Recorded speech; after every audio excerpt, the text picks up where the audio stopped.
A word to the wise, we are an explicit podcast tackling content with adult themes, as well as entering spoiler territory if you aren't caught up with us. That would be having seen the movie Dune.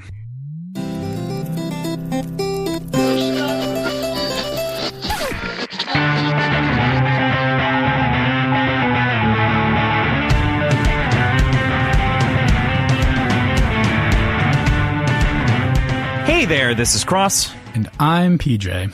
And I'm Olson. Or Tim. And we are Words and Whiskey, a podcast for veteran and novice readers alike. We tackle fiction novels and love to talk about what we're drinking. You should think of us as your intoxicating weekly book club. When was the last time we actually read a fiction novel, Crosslink? It has almost been a month. We haven't touched one. We haven't touched a book in a month. We've done three fucking wrap-ups for the last one that we did, which, granted, deservedly, but it includes a whole series. You know, like it's a series wrap-up. There's some specific points made here and there, but this will be week 4 of not reading anything. Yep. With college, does that go nicely for you? Yeah. Yeah, it works out pretty well for me right now. Yeah, I have to imagine that it does. So that was kind of my thought going into this. I was like, there's no way. It's going to be great for PJ. He's not going to complain. And then he fucking complains in the filler. God damn it. No, I mean, I am perfectly all right with it.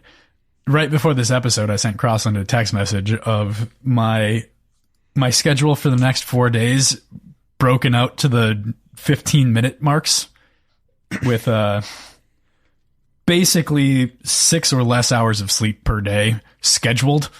So, like I'm doing all right with not reading anything right now. Did you include some pooping time? I didn't. So that's going to have to come out of some other bucket. Okay. So this is super personal. My family group chat, or I should say Rob, my sister-in-law, Jody, Rob's my brother. They know that. You don't. We have been trading Bristol stool charts. Oh, Bristol stool charts. Yes. We've been saying like, oh, I've got a 3 bordering on like a 4 today. And that's healthy. That's pretty healthy as far as I remember. Mm-hmm. I think 4 is what you're aiming for. 3 or 4. I think 3 or 4. Yep. That's excellent. So today we're going to be talking about a completely different kind of worm. Nice. We are going to be discussing Denis Villeneuve's 2021 film Dune and some other Red Rising related components, how it ties in. I mean, obviously the inspiration there and everything else. I want you to say that name like 3 or 4 more times and see how many times you say it the same way. Denis Villeneuve, Denis Villeneuve, Denis Villeneuve, Denis Villeneuve, Denis Villeneuve, Denis Villeneuve. I can do this all day. Are you missing an S? I don't know how to say it. Are you missing an S? Dennis? Dennis? Yeah. I think that's 2 N's makes a Dennis. But before we do that, let's talk about what we're drinking. Tim, you've been so excited about your drink this whole time, this whole day. We were sitting on a call while you were making it, and you were screaming as you were running around the place. Got to hear about it. Got to understand. Got to tell us what it is. Okay, so would you like the shot or the drink first? Let's lead with the shot. Okay, so the shot is 1 ounce of Suzy. It's another French thing, so I'll have you pronounce it. An ounce Suzy? I don't know. An ounce of vodka, an ounce of ginger simple syrup, and an ounce of lime juice. And it is called the Stim Pack. And it comes, I'm bringing to the show 2 themed drinks, all from the Fallout universe. The Stim Pack is derived from a YouTube creator. I'm pulling up his name. I believe it's called How to Drink. He's got a great YouTube channel, 1.4 million subscribers. Mm-hmm. He does like video game and, movie cocktail creations. So this one is ginger, xander root, it's Brock flower and xander root are the in-game ingredients. He looked at what the pictures and the models looked like to come up with the Stim Pack, because that's how you craft a Stim Pack in the game. And it's very bitter with the ginger and then the Suzy. And so what it kind of does is it kind of like supposed to wake you up. And I can confirm it does. It's amazing. Just like a awesome kick in the face. That sounds awesome. Good. So that's the first drink. I so badly wanted to do that with you. You sent me the ingredients, and first of all, that is a huge shot. It is a giant. Okay, that makes sense. Okay, yeah, I really wanted to do it. I could not find Suzé at all.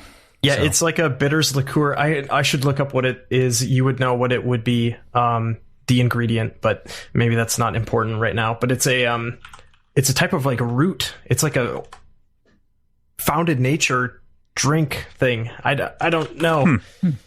Like a bitter root of some kind. Yeah, gelatin root, genation. I don't know. Whatever. Not going anywhere. Would you like the second drink? Yes. Tell us what you're following up your shot with. So when I was in the Discord talking to them before all of this, I had mentioned that I will be ready to record pretty soon, but I have to finish baking. And the drink I responded with, what the fuck are you baking? The drink I have here is called the Dirty Wastelander. It is one whole baked apple with butter, nutmeg, and cinnamon. So you core it, put that in, bake it at 400 degrees for 10 minutes. You then throw that thing in a shaker. 4 to 6 blackberries, 4 ounces of Irish whiskey, ice, strain it. It comes out with this like goopy substance. You put that in the bottom of a glass and you fill the top of it with Nuka-Cola, or in this case, some, craft cola I found at Byerly's. And it is choice. You taste the Irish whiskey. Of course, you taste the cola. You get like apple flavor like you would from like a moonshine, which is why I'm drinking it out of a mason jar. It's amazing. It's so good. It's very involved. Probably not worth doing on like, I'm just going to make a drink right now, because you have to bake an apple. But it's really good. I want this. I also want this. I have apples that Bingham gave me from this weekend that people did not eat, and I may be taking that and making one at some point, because it does sound like a time investment, but it sounds like a worthy investment. Is it like a little bit warm? It was. Yeah, it's pretty. I don't think you're supposed to put like ice cubes or anything in it, but when it comes out of the oven, of course, it's like super hot, so you're dropping that in the shaker. For you guys, and you'll be able to see this at the website, here is the photo I took with... Oh, that is well done. That is very well done. Well done. Now I understand. Excellent. Tim just upped the photo game for the entire website. I've been collecting bottle caps all summer in anticipation of this moment. So it's great. That is You can see amazing. that at the website, wordsandwhiskey.show. Look at me promoting. Yeah. And you can check out all the cocktails. What is it? Top Shelf /drinks? No, /drinks. I think click on Top Shelf. Yeah. Wow. That is awesome. And like totally outclasses both of our cocktails in such a severe way this time that like, PJ, what are you having? So I knew of the ingredients for your shot because you sent that to us. You didn't send us the name though. And I couldn't find the Suzé. So I'm like, all right, I'll make my cocktail kind of in that vein. So and by in that vein, I mean I'm using ginger. So I have a ginger liqueur whiskey sour. Ooh, so tasty. Nice. How's that? It's really good. A little bit subtle. I think I want more ginger, and I think I'd add some more bitters to it. But it's 1.5 ounces of ginger liqueur, 1.5 ounces of rye, and then 1 ounce of lime juice and an egg white shaken. Nice. Yeah, that's pretty close. Yeah, so I wanted to do lemon because that was also an ingredient in yours, and I didn't have any lemons. So lime it is. But it worked out pretty well. Like I said, a little bit subtle, a little bit muted in all the flavors, but overall, not bad. Following that up, I've got Trogdor, which is a smoked porter from Pantown Brewing Company, the company that I used to work at. Smoked porter, it uses an experimental hop varietal called Provoke, which we used in our black IPA as well. But it is a hop varietal that's also mixed with oak chips. So it's got the like sort of oaky flavor in the hop characteristic. It's great. I love it. So that on top of smoke, it's wonderful. Super, super happy about it. Crossland, what are you drinking? So I also was trying to make what Tim had made for a shot and bought Suzette, but then didn't have... God, what was I missing? Oh, I didn't have time to make the ginger syrup today because of the notes and editing the episode that we're putting out tomorrow with Ale Reaper took up a lot of my afternoon, so I wasn't able to leave to go get the ginger, of which I thought I had at home. So instead what I made was a semi-Dune inspired cocktail. I'm calling it the Spice Melange Margarita. It is effectively a margarita for the most part, without like any soda backing or anything like that. Not doing anything crazy there. One of the fresh marg style. Ounce of lime, 2-ounce tequila, ounce of simple syrup, and Cajun spice. Hallucinogens, right? I mean, basically, yeah. I'm hallucinating right now. Can't you tell? Very good. Just with like that little hint of Cajun. You know, I mean, I cut you off during your last sentence. You said Cajun. Yes, spice. Cajun on the end of it. But yeah, it gives it just like a nice subtle hit. And then to follow that up, I actually am having the same beer that I had last week. No shock. It's the only beer that I had in my fridge. Lemur Party, which is a milkshake style double IPA. It's great. From Wilmington Brewing Company, brewed with, I love the nerd shit on the side of this, Boyle is Warrior, Whirlpool, Mosaic, and Euconaut. Didn't you fucking told me how to say that so many times? It's not Euconaut. It's Euconaut. Equinaut. Equinaut. That's it. Every time I say that. So Boyle is which one? Boyle, Warrior, Whirlpool, Mosaic, and Euconaut. Equinaut. Dry hop, Citra, Amarillo, and Cashmere. Dry hop 2, Citra, and Idaho 7. So there are tons of hops. There you go. It's a lemur party. Lemur party. Click. There it is. Sweet. So yeah, it's very tasty. It's one of my favorites. They actually kept it in rotation. They were going to pull it off, and they were selling through so many that they're like, I guess I'll make this a permanent beer. So it was supposed to be a seasonal thing, but yeah, that's always the best, right? Right. Where it's just like a winner, you know. And I feel like a lot of milkshakes have like fallen off. Of course, like milkshake just kind of became like a thing, but it's done with so minor lactose that it's not overwhelming, which is a big problem with a number of those like milkshake IPAs. To me, at the very least, is that it would just be so upfront and creamy and ridiculous versus like more understated. Yeah. The worst for me was when they got to the point where it was so much lactose that you almost got that sort of, I hesitate to use the term, but almost sour note from it. Mm-hmm. When you say sour, you're thinking more like sour milk, less like a sour. Yeah. Yeah, exactly. Yep. Right. Sour dairy.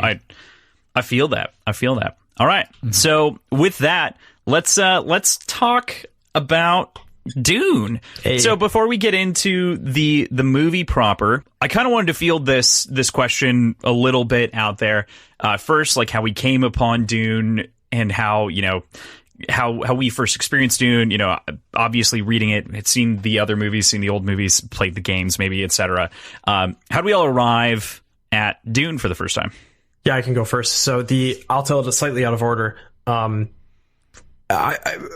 my last job, we had kind of like a cafeteria, whatever. I'm super friendly with the head chef, and I remember coming down for breakfast one morning, and he's like, "Hey, how exciting is this? They're making a Dune movie." And I was like, oh my God, this is so cool. Like, I can't believe they're making a movie for that like really crappy 90s real-time strategy game.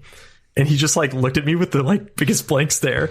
And I'm like, what? And he's like, it's not a game, dude. It's like the quintessential science fiction film that like, or movie, book that like spun off all these different like genres and whatever. It's like a template. It's in pop culture everywhere. And I'm like, dude, it's an RTS game. So I played the RTS game in the 90s. I didn't know it was a book until that moment. And I've now read the whole book last fall and winter, and now seen the movie today. Fun fact to like tag into that. I was listening to an interview with Pierce Brown the other day, in which he was getting interviewed by Brian McClellan, who's another author who wrote the Powder Mage series. He talked about some of the games that he played growing up, and one of the games that he spent the most time playing, or the two games that he spent the most time playing, were Warcraft 2, Tides of Darkness, and the Dune RTS. as to the games that he spent the most time in. And I can't remember if I'm remembering this correctly, but I think he played the RTS before he read the books. And the books are the Dune book is obviously hugely inspirational for the Red Rising series. So it's funny that he potentially has a very similar origin story, not game before book, which is funny enough. Yeah, I find it funny that you didn't even realize that it was a book. Yeah. Oh, right. Absolutely not. Just assumed it was entirely unrelated. Well, I mean, there's been this series of, Crossland's favorite movie adaptation of a video game is Rampage. So, like, stranger things have happened. Fuck you. I hate Rampage. If there's one movie that I could spend like a solid 2 hours railing on, it's Rampage, and that's like the one. I was going to jump in before you clarified yourself. I was going to jump in and come to the defense of the game, but the game's great. I love the Rampage game. I played the shit out of Rampage growing up, but the movie is barely a movie. I mean, nope. It's a feature film. Nope. Anyway. So then from there, Tim, obviously the origin with the game, we kind of talked about it a little bit in our pre-show, but you read it over the course of this not 2021, but between 2020 and the beginning of 2021. Correct. Yeah. Right. Mm-hmm. Yeah. Read the original story. So cool. PJ, how'd you find yourself knowing about Dune? I vaguely knew about it through I don't even know where I knew of Dune and how it like influenced all these other sci-fi things. This is my first foray into actually exploring the world of Dune. Never played the RTS either. I didn't get into RTSs really until StarCraft 2. I guess that's not entirely true. There was Age of Empires and Age of Mythology, but that was all pretty self-contained, and I never got into like a competitive scene there, so I never really interacted with people that would have shown me those RTSs. So this is my first Dune content that I have consumed. Dune tent. Don't call it that. All right, cool. I read the book back in high school, I think, is when I actually read it. It came to me because I liked some Stephen Baxter books that my dad had recommended, in particular books that talked about sort of like post-humanist evolution and stuff like that. My dad was like, oh, read this, like this is like the progenitor of a lot of these like book ideas. And so I read Dune, fairly entertaining, but like kind of dated. It definitely came out in the 60s, and definitely saw Star Wars, and it was like, oh, this is just like, this is kind of like a little bit like Star Wars, but not really. But like there's some other stuff in here that I don't. Anyway, I liked Dune enough to start the second book, and then after the second book, I went to Wikipedia and read about the rest, because I was like, I don't know if I want to read past this. Like, it felt like a good ending, and it just goes crazy from here, like from that second book. But I've never read any books past Messiah, so I've read the first two. But yeah, recommendation from Daddy-O. Gotcha. Yeah, cool. And then, of course, have either of you seen the 1984 Dune? I just said that this was my first. That's fair. Dive. That's fair. But you could have seen it between when you saw the movie for the first time. And could I have, Crossland? No. Know I couldn't have. I'm very familiar with the image of a Fremen going, the spice flows. But that's as far as my extent of the 1984 film. Yeah, that makes sense. I've only recently seen it because, like, knowing that this movie was coming out, I wanted to see like what a lot of the hubbub was about, and then I was also at the same time going through a lot of David Lynch's filmography just to kind of understand. And then I arrived eventually when I was going through chronologically on Dune. I was like, all right, well, here we are. I guess it's time. And yeah, I mean, it gets a lot of shit for trying to interpret a large story in 2 hours, and I think that that's a silly thing, but we can talk more about that when we start talking about the movie. So cool. Anything else before we jump into this movie thing? Maybe it's worth noting before we start talking about the movie. Tim, you just literally 2 hours ago got out of the movie theater, having seen it for the first time. Yeah, that happened. Incredibly hot takes. I prefer to say they're spicy takes. Spicy, yes. I've been saving that spicy joke. And fresh. I just the spicy. I thought it was funnier clicked. that Crossland didn't get it. Yeah, that seems par for the course, right? It physically clicked just a second too late. I could see the gear turning in my own face. So looking at the doc, right, this is going to skip ahead to something that you're going to ask us later. But we did actually talk a couple days ago about whether or not I had seen it, because I think I had known somehow that it was going to end at book 1. And I told you that my favorite character isn't in the movie. And you said, what is that? And I'm like, I don't want to say anymore, because I didn't want to get anti-spoilered or whatever, right? Team no hype, all that good stuff. And I did know this, who was in the movie, kind of from seeing the poster when I bought my tickets. You kind of can't avoid it. And I saw nobody on there that looked like Kynes. And so I was like, I don't think Kynes is in this movie. And PJ is probably very confused right now.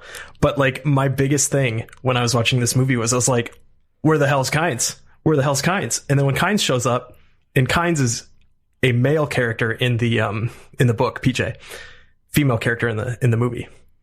It's a completely different character. Still probably my favorite standout character from the film. I had a few scenes in mind from reading the book that I wanted to make sure were in some sort of context or reference in the movie. Unfortunately, if I was judging whether or not I liked the movie on those 2 scenes, I would have hated the movie if those were my 2 evaluation points. I'm happy to talk about what those are right now, or we can dive into it later. I think we'll talk about that at the end. Okay, we'll talk about the missing things at the end. Well, sure, fine. Some of them, because there are definitely, like, there's a big one that I have sitting at the bottom of the document that is obviously one of the big antagonists for the second half of the story that is completely missing from the first half of this film. So I feel you there. But I didn't really say, on the whole, I thought the movie was fantastic. I get sort of like ASMR and chills. So I saw this movie by myself in a movie theater. I hate people that talk during movies, munch on popcorn. I hate all that shit. I went to this movie with the sole focus of, I'm here to watch this movie to talk about later. I bet you 80% of that film, I had like ASMR chills and stuff on my back. It was, especially too, like, I normally don't read books before I watch movies. Having the additional context that was left out of this movie in a few places, like, it amplified the experience. And it's not like my favorite movie of all time, but it's probably the best movie I've seen this year. But my like top 3 movie is also this year. So like, I'm conflicted, but it's really good. I'm super excited for the next one. I can't really evaluate it until I have both parts, right? That's totally fair. That's very valid. To some degree, the other top 5 movie, Suicide Squad? Oh, I can't think of what. Last Duel. It's like a top 3 movie for me. Right. That movie is fantastic. Okay. Yeah. Yep. That makes sense. Okay. Cool. So that was a good quick rundown. PJ, how'd you overall feel about the film? I mean, I could really see where a lot of mainstay sci-fi tropes could have come from this. The pulse armor kind of aspect of it, specifically within Red Rising, was almost exactly how I imagined it in the Red Rising saga. There's obviously the Jedi like mind trick thing with the voice. There's even the spaceship designs, which I don't know if that was described in the book so much, but okay. Very well described. Yeah. Yeah. I mean, all of it was so well done, and I was really, really impressed with the entire thing. I loved the story. Yeah, it's fantastic. It felt a little bit short, even though it's like a 2.5 hour movie. Like, I'm like, I want more, please. So I could not agree with you more on that. Just to summarize my own feelings about it, I left the theater. The sense of awe that I got when I left the theater reminded me of the first time that I left the theater seeing The Lord of the Rings: Return of the King, because that's the one that I remember the most clearly. But Return of the King was the one that like really stuck with me at that point and left with this like sense of awe and grandeur. And I feel like I haven't felt that in a long time from a movie, and I got those same kind of resonant, deep chills throughout, and like the entire time just flew by, enjoyed every second, and I was pleasantly surprised. So much so that I think I've told this a couple of times to you guys, but I literally like left the movie theater, went home, watched it on HBO Max immediately for a second time. Didn't go to bed until like 1 or whatever that night, but it was so worth it. If I wasn't here, I would be doing that right now. Yeah. I really want to see it in the theater, because I have yet to see it as a single sitting. Oof. I want to. I really need to. And I know I'll get even more out of it then. But also, it seems so cinematic that I just want to see it in that setting. Mm-hmm. So, no idea when I can, but I'd like to do that. Or I'd like to figure out a way that I can get HBO Max on my Oculus and see if that would be anywhere close to good enough. I don't think it would be, but... I saw an afternoon showing. It was me and one other person in the XDX theater at the Man Theater. And Man Theater is a Twin Cities, Minnesota chain, and they have like Dolby Atmos and really nice projectors. It's not IMAX, but it's good enough or better, really. And the entire room was shaking. Like when a Thopter was flying around, I was like feeling like I was in the machine. It was great. Yeah, I like to recommend this to anyone who asks or is like, should I go see Dune or what should I do? And I'm like, on the biggest, loudest screen in theater that you can find. Like, if you can go to an IMAX, go to an IMAX. If like, do it as big and as bad as you can. But also, if you can just go see it in a theater. I think really for me, the biggest thing is like the focused experience is a better one. I would say it'll be interesting to like talk about it, of course, and your sort of immersion, PJ. But obviously you liked it. So like, again, you know, the art speaks for itself in its own way. But yeah, fuck. So good.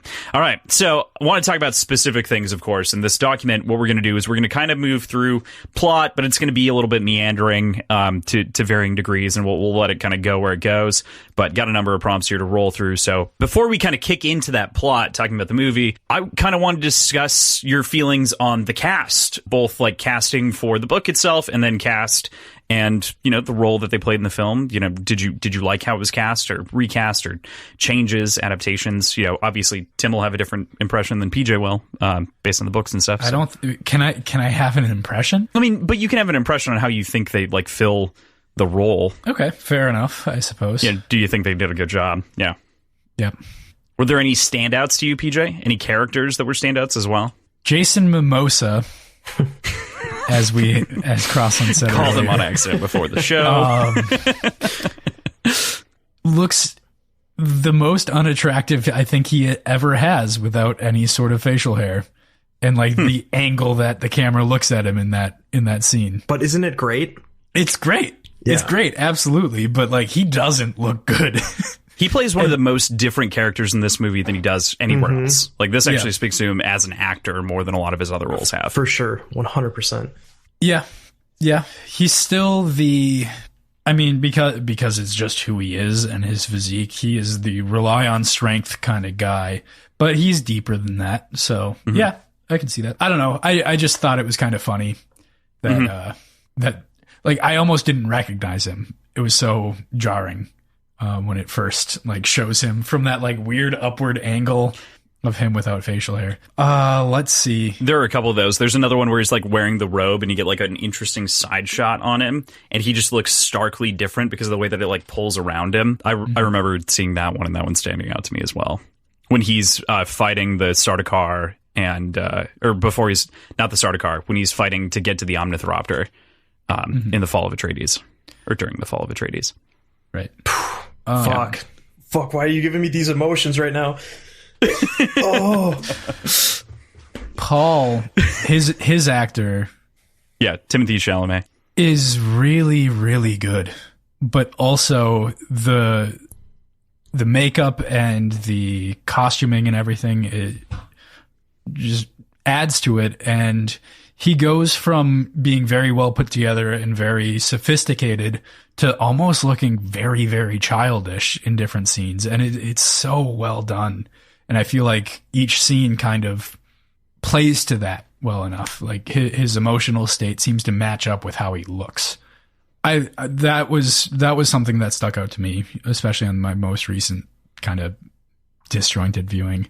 God, I wanted so badly to be able to just watch it twice through before this, and it just I never got through a single like full viewing. I remember the first time I was watching it, Tim was like yelling at me for like posting in our Discord while I'm watching. I'm like, I'm making a sandwich right now because this is when I can have lunch. Yeah, and I'm like, watching it while I'm working and while I'm like doing homework and while I'm in class technically. So like it's never been optimal. So I'm so proud of you for, what you're doing to better yourself as a person, but something in my soul, you have punctured my shields when you say that to me. It's a slow, deliberate cut with red sparks. Oh man. Yeah. I get it. Yeah.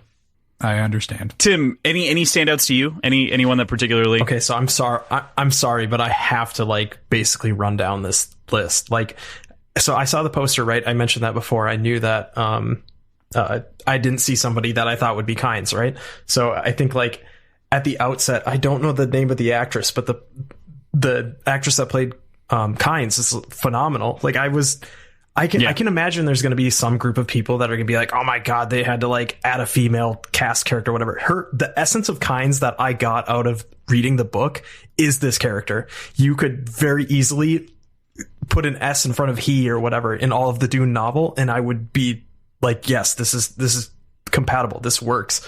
I think too, to talk about what PJ said about Paul, like when you do a movie where there's like a Messiah character that's a teenager, it's either going to be overly confident and they're going to be like, oh, I'm really good at pod racing, or it's going to be overly brooding, like I was a pod racer as a kid and now I'm a teenager or whatever. So both Anakin has been bad.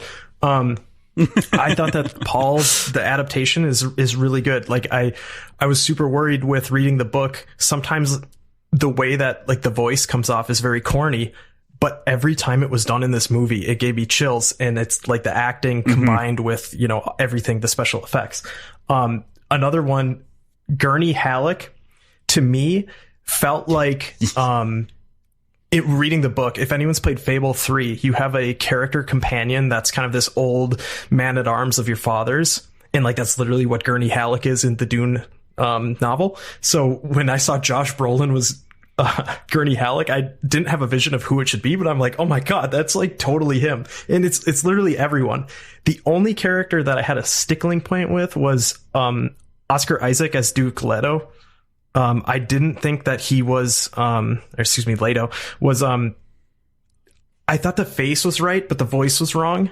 And I tried thinking about this on the way home, and I think it's because most of the times I've seen Oscar Isaac outside of Star Wars, when he has like a glowering low voice, it's usually in like a role where he's the bad guy and not literally Duke Leto the Just, as he's called in the book. So it took a while to get past that point. But man, by the time that he died in the movie, I was like, he's Duke Leto the Just. Like it just works. And I could talk about literally every character, like Dr. Yue. Oh my God, I have to say one final thing. Maybe this is a problem of me, but when I read the novel, and that Baron Harkonnen, his nephew, is kind of like a foil to Paul, even though they don't really meet in the novel. Or maybe they do, but I don't remember. When I saw Dave Bautista... Are we talking about Fied or Bautista's? Yeah. Right. Hang on. Oh. Bautista is not Fied. Oh, yeah. Okay. Is he not in the book then, or the movie? Fied is not in the movie. Okay. Yeah, so Bautista plays Glosau. Okay. Glosau. Raban. Yeah. That makes a lot more sense now. Raban, I think, is the way that he's called. Because I was like, wait, was Fade like secretly you would know this, like, PJ. buff, bald guy this whole novel? Okay, great. No, I think they secretly held back that casting because they want to cast another big actor for that part, but we'll get into that later. Yeah. By the way, I do want to be clear. Yeah. I am A-okay with you guys spoiling the novel for me. So here's the reality. You guys don't have to tiptoe around that for me. Quick semi-side conversation. Are we okay with spoiling that for the audience? Interesting. I have no comment. Or do we just talk about the movie and then we like spoiler at the end for the book?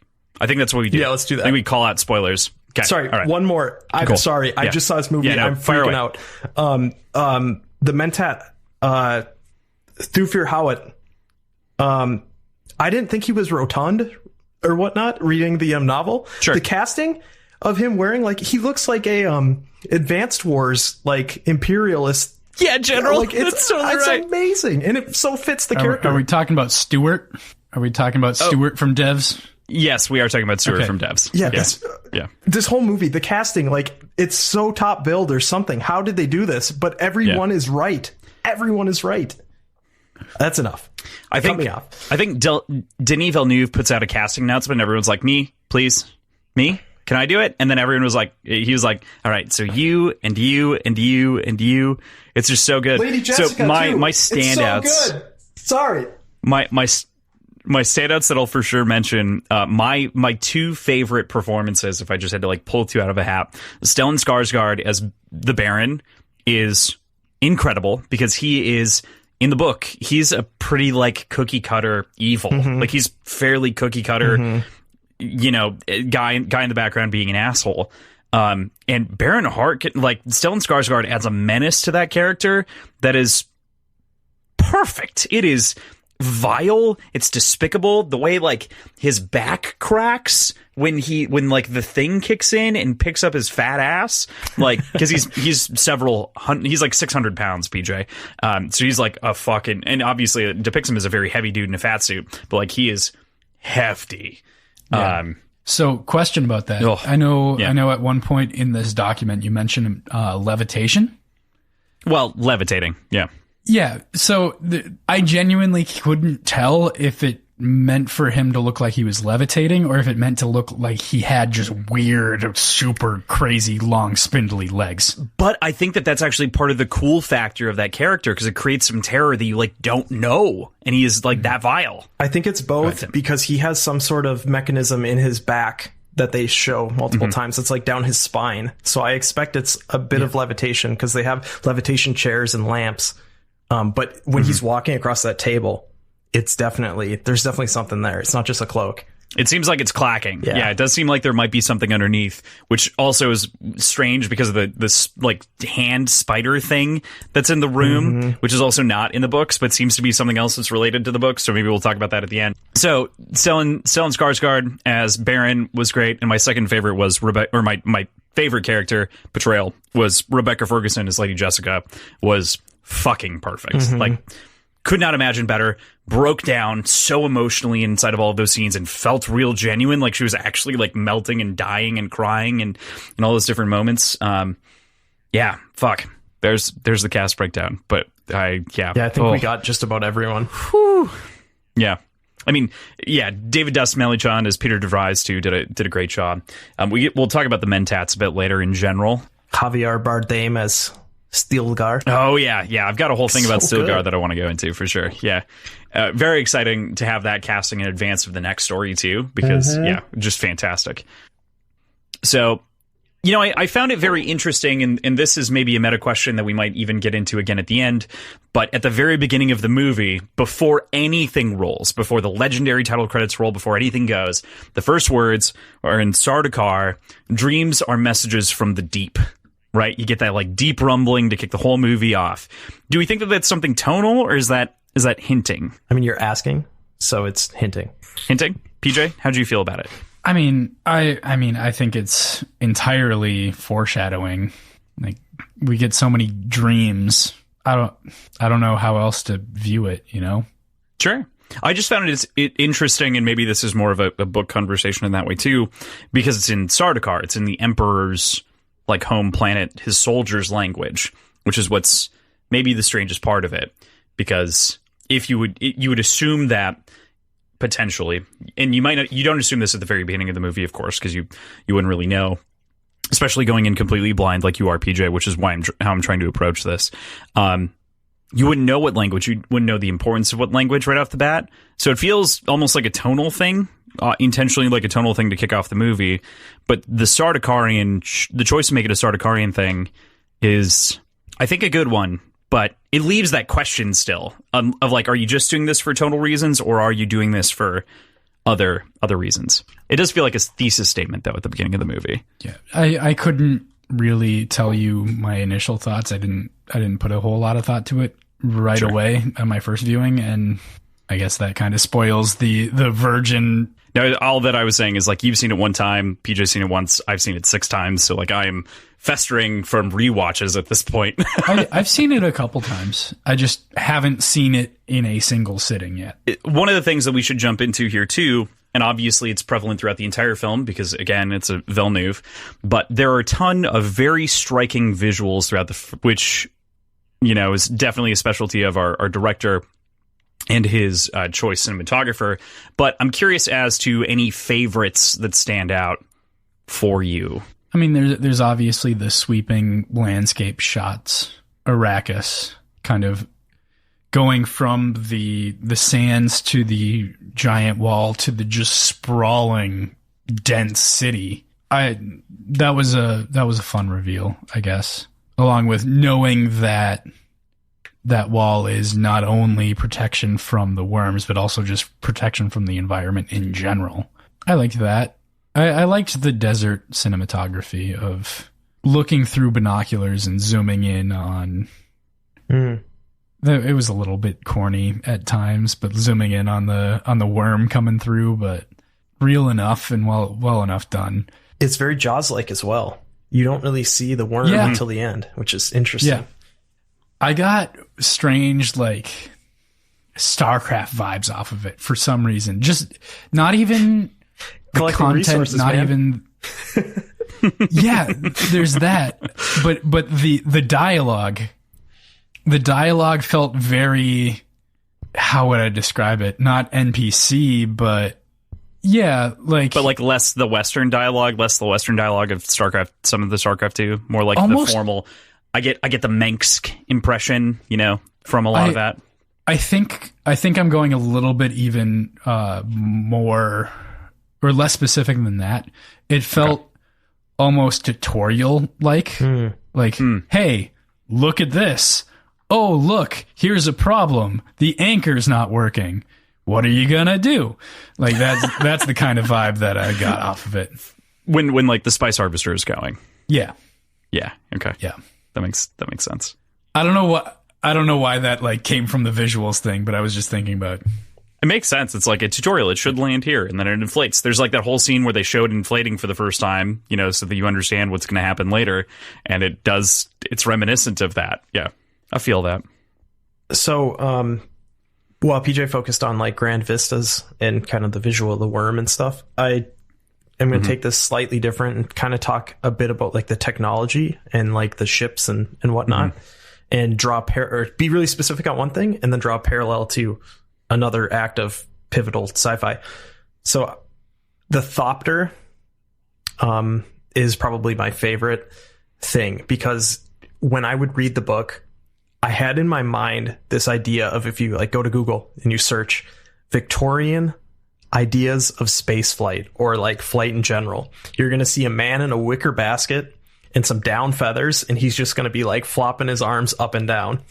And the description of it in the book and the glossary at the end would always make me comically think of like a man in a wicker basket flapping his arms. So I'm so happy that our boy Denis like really crafted a real visual of it. And if you look at the design language of the Thopter in this, it feels very much inspired by modern, where it kind of looks like an Apache or a Black Hawk helicopter, like one of those put together, but the rotors are, mounted on the same axis, and they, going more like a dragonfly versus like a wicker basket and feathers, as I would think of. To take that to the parallel I want to draw, this movie is incredibly faithful to what I think the book was trying to do, given the relative time it came out. You're not seeing like data pads. You're seeing like that, janky hologram projector or whatever, which kind of looks like it could belong in the 60s in a way, kind of like how there's retrofuturism vibes and stuff in like Star Wars. But specifically on things like the ships, to draw to that other example, if you think of like War of the Worlds, that book came out in like the 1890s or something like that. The pods that are described in that book that came from Mars or whatnot, they're like very like steam based in the way they're described. And when I read the novel, I felt a lot of the descriptions fit this like 1950s, 60s idea of what way beyond tech would look like. In this movie, just like captured that so well. So like the technology aspect really grounded me in the world. Like I expected Dunes to look like Dunes kind of, but seeing like how they interface with their world was super compelling. Yeah. I think one of the more interesting things is like the actual, God, what the fuck are they actually called? The tubes, the interplanetary travel tubes. Yeah. You know what I'm talking about? The like giant satellite-y things that you can like see the other planet through. Anyway, basically what the Spacefarer Guild is required in order to navigate, and why like the spice is so important to the society to like go back and forth, because computers have all but entirely been eliminated because they've been purged, because they tried to kill humanity in a rebellion. So this is like post-Terminator shit. PJ, you didn't know that, but that's that's the background as to why there are no computers, and like so little like like calculators don't exist, and mentats are trained to be calculators. Anyway, we'll talk about that in a second. Sounds like a class hierarchy, like other franchises. Like maybe like people are trained for specific roles inside of society in different ways. Good idea. Weird. Interesting. Super interesting. Yeah, for me, the two shots that stick, there are so many that are so great, but I love the shot of the spaceships flying away, like the Harkonnens fleeing the planet, fleeing Arrakis from underneath, because that is such like we see all the time, like ships, like the bottom being the light and then like ships flying away over top. But the fact that they were flying away underneath, it wasn't only a unique tone, but it also like it was a unique visual, but it also is very tonal for like them fleeing the planet in kind of disgrace seemingly, and so it sets a very different like emotional tone for the way that you're like leaving something. And I thought that was just magnificent in a lot of ways. It just punched me in the gut and like right away rewatching the film. That was a big one. The second one is the initial landing of the Emperor's Herald ship, and like just that giant orb, the egg, and then the legs coming out and landing, and the way that like procession comes down off is very reminiscent of the way that you imagine like the Emperor landing in Star Wars and various components like that, right? Like it is, but like 20-fold. Like this is way bigger than anything that anyone else is flying around in the series elsewhere in Star Wars or whatnot. So it there's just this grandiose scale to Dune that is, I don't know. This is so good. Grandiose seems like the right way to describe it. Like there is some, like the scale of a lot of these ships is a little bit staggering sometimes. Yeah.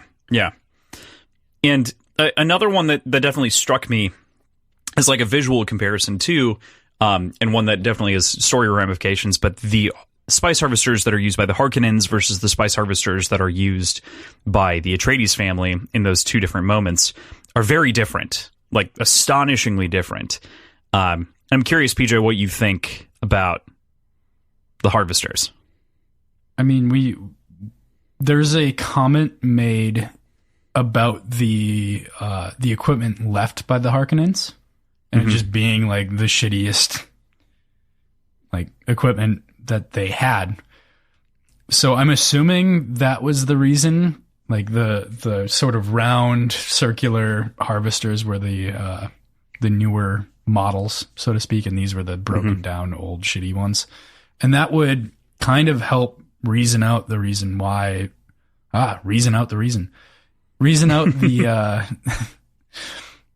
the failure of the anchor point when they were evacuating the harvester.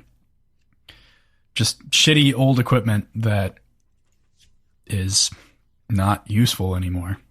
Yeah, versus the Harkonnens seem to have like a regularly attached like balloon. It looked as though it might fly away.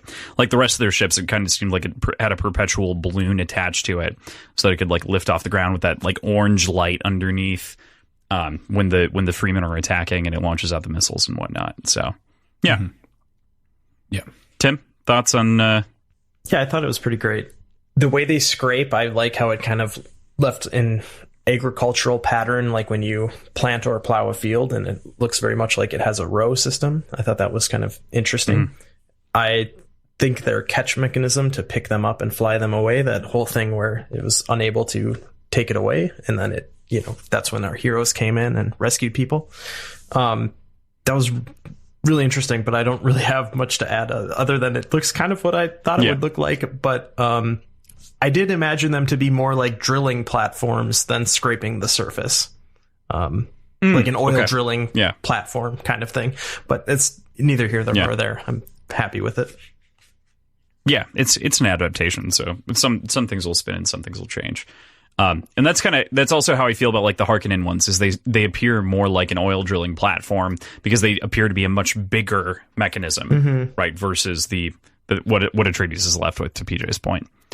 So yeah, absolutely. So the Bene Gesserit are a unique organization inside of the Dune universe.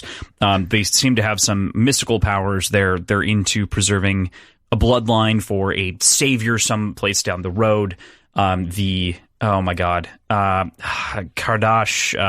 Haswitz Kardash. I forget how the hell I put this somewhere because I knew that Kwisatz Haderach. I knew that I was going to forget what it was.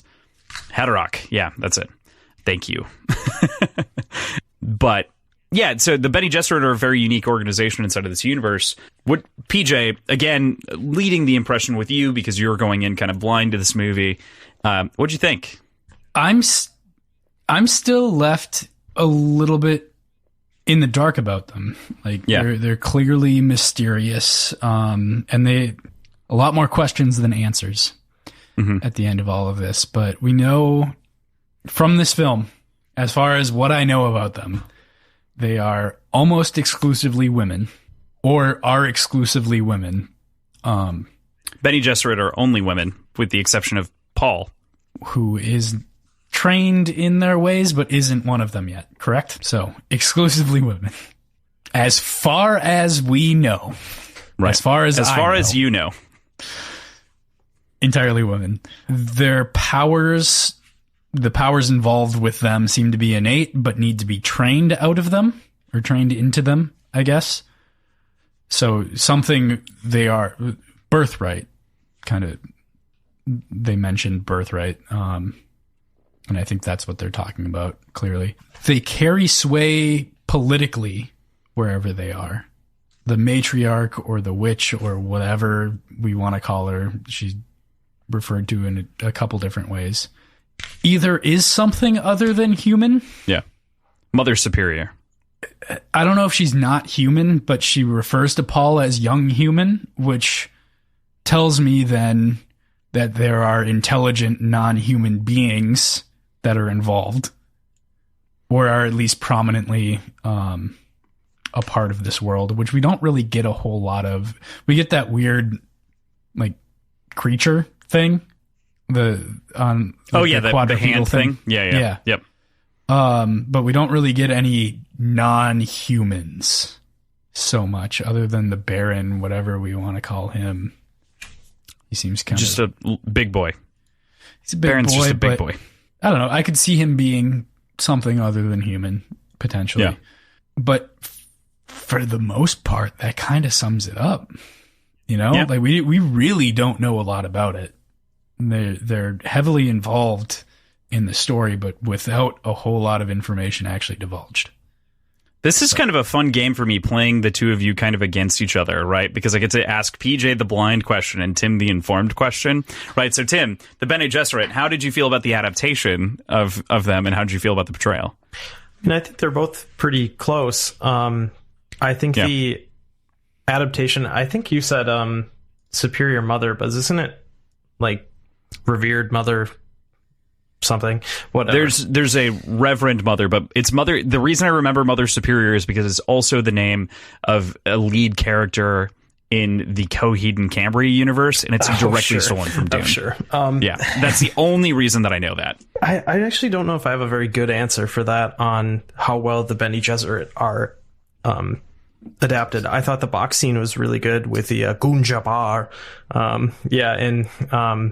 That was really good. I think the whole, you're just missing more context is all, and I don't know how I can really think about what gaps are missing, because some of that part is fading to me too, because there's stuff that happens at the end of the Dune book that is very Bene Gesserit stuff, but then like in the early part of the movie, there's obviously the trial with the box. It talks about how on Arrakis itself, there's been prophets that have come forward and kind of like boasted the voice of Paul as being the Messiah. And that's all like pretty much there. It's just missing more flavor, I suppose, which is fine because runtime is the thing they have to be concerned with. What do you think? Because I don't know if I answered that to your satisfaction. No, I mean, I think I mostly agree. And I think I also agree with kind of PJ's opinion. I think that they did a very good job of employing it. And I think one of the important things that the Bene Gesserit get across that might otherwise be lost here, with the exception of a couple of exchanges that we have with Duke Leto Atreides, is the importance of like genealogy and the length of bloodlines. That is an incredibly important thing to the series. And the Bene Gesserit basically go through, like the Mother Superior goes through this whole conversation with Jessica about, you know, her supposed to have a girl. She was supposed to have a girl, and said she chose to have a boy. And that's its whole own other issue. Well, and that was, so just to be clear here too, so this is, you know, stuff that's talked about in the book during the time of the movie. It wasn't just that too, she like chose to have a boy. She did, but that was a big thing with Duke Leto. That was something that like they wanted together, I believe, right? Like she expounds in the book that, you know, having a son was like for the love of Duke Leto and whatnot. And a thing they don't talk about is the idea of her having, so they're not married. They do talk about that in the book, right? So correct. So, and he also says that he's upset that he never married her. That's like his last words to her. In the movie, I meant to say they say that. And so the whole like implication here is that Duke Leto stays as a bachelor for the other great houses. And the idea of him supposed to be having a daughter is because the feuding factions, the like governing body that is the Bene Gesserit, is kind of like playing this like Illuminati 3D chess over all of these houses. And so the whole idea and why they're mad at her is because they were going to marry off her daughter to the Harkonnens, and then feud is over. So, yeah, or ideally, right? So like Jessica and Leto fucked up the galactic plan, right? Basically, and that's kind of lost here right now. Right. But it's also not that. It's not overly critical to the interpersonal conflict at hand at the moment. So, like, it doesn't need to be played up. Well, right, but it helps set up the stakes as to why, after being on Arrakis for maybe a week, they're getting like bombed from orbit. Yeah. Which is its own thing. It's like, we've barely been here and we are dead. Right. Definitely a lot of shit there. So yeah, I feel that, but I really think that, you know, you can kind of overblow this in a way, right? Because the Bene Gesserit obviously tied directly in with what I would say is the most immediately fantastical element of the story, which is also the voice, which is the inspiration for the Force, and is obviously like a big thing inside of sci-fi, is this sort of like super preternatural idea that, you know, people can control other people and telekinesis, not telekinesis, but rather, oh my gosh, telepathy. So yeah, PJ, leading off, because this makes sense to ask the questions in this direction every time. PJ, how'd you feel about the voice? It felt incomplete, and I think we're intentionally only kind of given the sort of compulsion side of it right now. But I'm expecting there to be a little bit more than that, especially with how powerful the Bene Gesserit seem to be within the universe, I guess. And within the high-ranking officials in general. They are well respected and revered and feared to a certain extent. And it feels like just kind of being able to get somebody to do your bidding in a short term is not enough for that to be the reason for all of that. So I'm excited to see where that might come from and what that might expand to. But in general, obviously Jedi mind trick, all that stuff was totally ripped from this directly. Yeah, exactly. Yeah, there's no question there of the inspiration. I have a question for PJ. Which maybe it should let you finish, but Where does that power stop? Is it just a voice? What do you mean? So if a lot of Jedi powers are inspired by the voice, like the you didn't see anything, let us walk by, like that's a clear adaptation of Jedi having this power from the voice. Well, we know that the Jedi have other powers. Did the Bene Gesserit have any other powers? That's what I'm expecting to be the case. But do you know what they are? That's the question. Or would you predict? Yeah. What do PJ I prediction. think? Let's get you to drink some more. All right. All right. So we need to come back for whenever movie 2 comes out, or whenever I read the book. One of the two. I think clairvoyance is something that we get a little bit of insight on. We know that Mother Dearest or Mother Superior, what are we calling her? Mother Superior. I think it's Mother Superior. Pretty sure.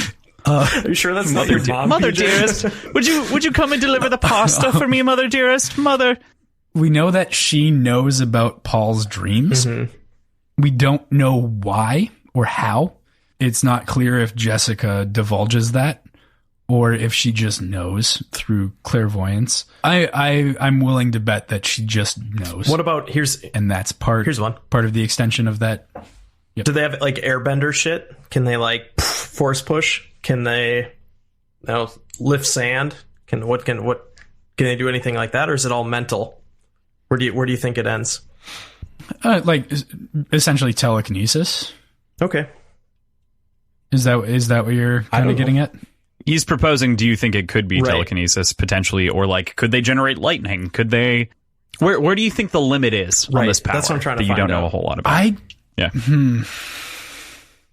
don't know if there is a limit. I think the limiting factor would be the constitution of the body trying to okay, that's interesting. So you ground it a little bit more physically versus like the Force.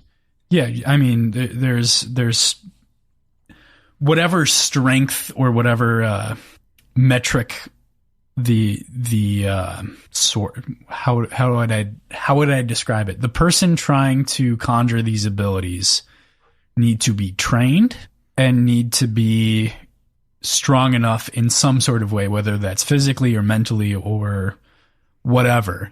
But I think the limit is the vessel itself, not necessarily the power. I'm just probing. I'm happy with those answers. Okay. Yeah. More than within reason. I don't have any specifics because I have no idea. Right. But that's kind of my guess. For the record, to your point, Tim, it is Reverend Mother Superior, which is so even better because we're both correct. Great.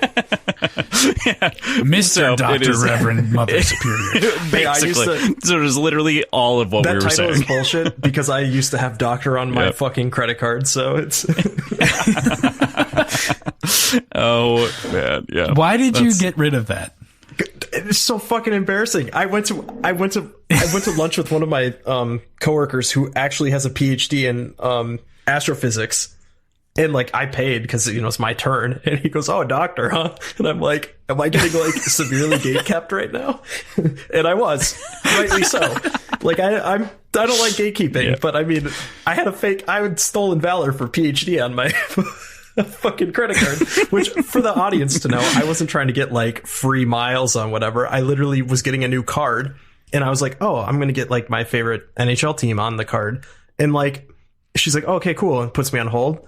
I get back and she goes, anything else I can help with? And I was like, can I put doctor on my card? Just as like a question. She immediately put me on hold. 10 minutes later, she comes back and says, congratulations on your PhD, Mr. Olson. Have a nice day. And I was like, no. All right, I have one now. And yeah, so that's my life. Oh, no. Yeah, that will now forever be emblazoned on the podcast, which is fantastic. Permanent knowledge of the universe, but also hilarious and a wonderful story. I think we should update your bio on the website to be Dr. Dr. Olson. No. Fantastic. So I want to talk a little bit about some of the filmmaking devices that make this incredible world that is very deep. It's I think the book is what, Tim, remind me, it's like 900 plus pages. I can tell you right now. I know. That's why I was asking, because I was like, you have the book right in front of you. If you include the appendix. Okay, 850, so very close. It's, okay, probably 800, all said and done. Huge book, huge world that's given. I love the use of the expository device in the form of the shots of the projector that we'd kind of mentioned earlier. I thought that was a great way to kind of lean in. Were there any other, like, interesting world-building moments that you guys jumped on that you enjoyed or liked? I've got one, kind of. They changed the location more. If I could be wrong on this, but when reading the novel, I believe the speech that Duke Leto and Paul have on Caladan, I'm pretty sure that happens like in someone's chambers inside their castle versus like on this sweeping vista and like tombstones and what. Yeah, it's amazing. And then I believe too, same thing when you meet Duncan in the book. I think it's in like chambers in a castle, not like him returning from like this. He's got this badass ship or like plane thing on Caladan, and they're like riffing with each other and like being more interactive than just dialogue on a page. That really exploded the world to me, I think, is seeing like things that like Frank Herbert did a really good job, but like people could flesh out this stuff more visually than he did in the dialogue. Yeah, it's been 70 years. Storytelling can adapt. 100%. Yeah. So that's what I think. I've said 100% now, I think 3 times. This is a very tricky gambit for me to deal with. To you, PJ. So I think for me, it was a little bit more, my example that I'm going to bring up is a little bit more subtle. But when Paul gets to Arrakis for the first time, they single him out and ask him what it feels like to walk on a new planet. Presumably because everybody else has already been on a different planet. And he's the one singled out for having never been on one before. So for that, I mean, we know it's a spacefaring civilization, and we know it's expansive in that way, but knowing that it's common enough that like you have to make note when somebody does it for the first time, it was interesting. That's a great point. That is a very subtle hint that is like brilliant dialogue to your point. Yeah. Wow. Yeah, that's nice. I like that. There are a bunch of like other moments like that remind you of some of those like bigger universe things, but that is something that could be very easily missed. And I think actually probably is very easily missed in a number of other sci-fi films. I mean, again, if we were to throw this into a space opera ranking list, this is up there, this adaptation. Like, how many other space operas really are there? And then B, like, how many are there that aren't derivative of this? Yeah. All right, I have the spiciest take I'm going to give all night. Nuclear take. I'm ready for it. Dune. And with this one film, I don't care. They might even get J.J. Abrams or that hack Rian Johnson on the next one. Dune, how dare you? This book, holding the book up for the listeners, and the movie is better than all of the Star Wars universe. Done. It's better. The voice stuff is there. We're probably going to talk about this later, but lightsabers are fucking dumb. I'm sorry. I told you, we are not allowed to have atomizers on Arrakis. Well, guess what, bitch? I'm just firing a laser gun at your shield right now because Star Wars sucks. PJ doesn't know what that does. I want to talk about that. I want to have a technology. Yeah, we'll talk about that later for sure with PJ. Yeah. But yes, nuclear take. I don't even remember what the prompt was. I wish I read this a long time ago. This is way better than Star Wars. It was Star Wars. We were just I was like ranking some of the adaptations. It's terrible. Wow, that's crazy. But what I would throw back is that I think that by and large, like my love of Star Wars really came from like the original movies and the prequels, and then the EU at large. But this is like, shout out to Brexit, guys. Let's not fucking lie to ourselves. This is the best Star Wars movie. Yeah, that's what I was saying. Say it, Crossland. Star Wars sucks. Yeah, no, I know. Well, I'm not going to say that Star Wars sucks because I enjoy Star Wars, but like I like Star Wars is chintzy after this adaptation. Terrible. Like it is almost cheesy in a lot of ways, with the exception of like The Mandalorian. So with Star Wars, strangely, I don't know how I'm coming to this conclusion right now, but it feels small. It feels contained and small. That's interesting. Interesting. Like, because there's not the threat of something else. It is this faction versus that faction. And that's it. There are other planets that they can go to and hide on, but there's not like this sort of idea of sabotage from within when, like, they are supposed to be an extension of the Emperor, and it's entirely like set up. Like Star Wars, there's so much. Star Wars was made more. Sorry, I have an end cap here. Star Wars was made to sell toys. Dune was to sell science fiction to the world, baby. I don't know if that's true. The original Star Wars was not made to sell toys. Whatever. We could go so far as to propose that later in the series and whatever, Return of the Jedi, and that's why, like, that was made to sell toys. But I would, at the very least, to PJ's point on the side of the political intrigue that obviously exists inside of Dune, that is, like, you can see very clearly from Dune's template what Lucas was trying to capture, what he was trying to go back and capture and, like, add to the Star Wars story through the Emperor, through that entire thing, was trying to add some political intrigue and, like, a little bit of backplay and, like, the betrayal of Dooku. And, like, you can more clearly see where the prequels borrow even heavier from Dune than the original trilogy does in its own way. But yeah, I would agree with you. In both of you, I would agree with that. It does become this very contained thing now that we've only focused on the Skywalker saga for so long. That is effectively this small group of like 12 characters that you've heard it here first. Anyway, back to Crossland Dune. Hates Star Wars. Send your hate mail to crossland@crossland.com. I don't know. Probably not real. Definitely not that one. Actually, I do have that one, but we're not going to talk about that. I'm editing it anyway. It's fine. Well, you just fucked up now. Yeah. Okay. So one of the things that I wanted to ask, this is maybe for me, this is the only thing that I felt was the hardest to connect the dots from the book to the movie, and that is the Mentats. PJ, to lead off, what do you think of the Mentats? I mean, flippy-eyed dudes that do math are pretty dope. Yes.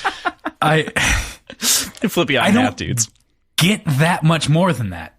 Like, yeah, it's really cool. They calculate stuff. They know. But numbers. Peter DeVries us more than that. Like the Harkonnen Mentat, right? You don't learn anything about Piter in this. Yeah. Right. I felt like it was a really cool set of characters that are distinguished by a tattoo on their lips that could do math really well and like logic things out pretty well.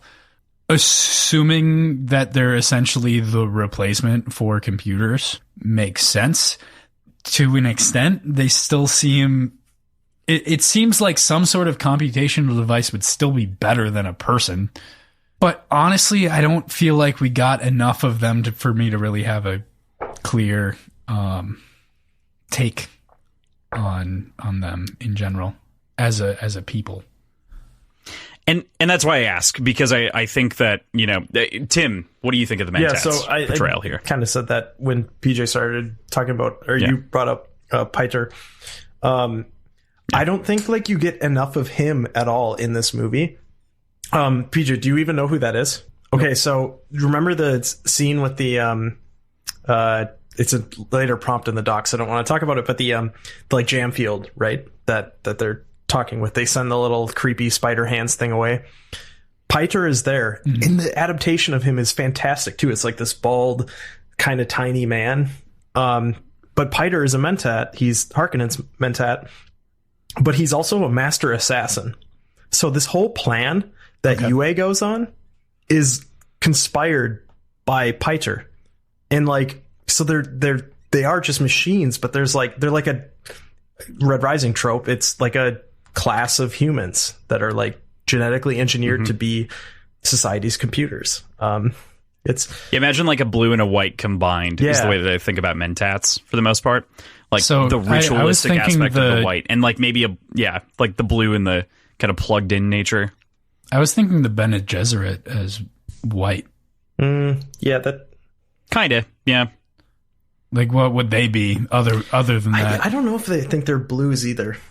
Okay, maybe greens is better because we don't get a whole lot on greens. Like we get almost nothing on greens. I'm thinking about like the way that like I'm strictly thinking in Mentats about the way that like blues plug in, right, and like communicate that way, but it's in their own head. So maybe that's green. Again, like PJ was saying, we get almost nothing on greens. We talked about this last week for a bit with the episode with Hail Reaper, but that was definitely a thing. Yeah, so, somewhere in that computational zone, oranges kind of fit too. Like, there's a combination of things there. Green's probably the closest, though. But yeah, I agree, Tim. By and large, it's crazy that Mentats aren't... Again, how do you do it without slowing down the pace of this so much? Because this is truly going through the story at a blistering pace that is intelligible, and still building out the universe in incredible ways. But I don't know how you give Piter a whole lot more time than what he gets. Like maybe a conversation with Yulwei, but then it gives away the betrayal earlier, right? Because then we know that he set up Yulwei, Yeah. I don't know. And then the reveal when he kills, or when he poisons Leto and then gives him the tooth, like that would be... Yeah, because that shit's going down way earlier in the book. Where you have that fourth wall that... Yeah, it had to have happened so far before. But you find out about it already with... we'll probably talk about this later. So, yeah, this is one of those things of like adaptation that's so great to see, where it's like, these are the decisions that you make when you're adapting something. Well, maybe... I actually don't see something in the doc about this, so I'm just going to ask it now. PJ, do you think Yue's betrayal came out of nowhere? Yes, because we almost never... Like, we see him only a couple times beforehand. So, yes and no, in that, yes, it came from nowhere, but also we didn't get to see him enough to know how trusted he was. Okay. I guess. So I'm going to... We knew that there was a spy, too, beforehand, but it was like, who could the spy be? And it was very clearly pointing to the Freeman woman that we just grabbed, but... There's always that question of who could have about? Been in the inner party. What's her name? The assistant. Okay. I was making sure you weren't saying Kynes. Yeah, the handmaid. Yep. No, yeah, it wasn't Kynes. Cool. Were you going to say something else? You were going to say something else before that. I just think that, like, again, the book, more context. You find out through the way that Yue talks to Lady Jessica that something has gone awry. He uses a much more, like, noble title to address her. Like, he's very clear to call her Lady Jessica, even though he's her personal doctor, Paul's doctor, presumably Duke Leto's doctor as well.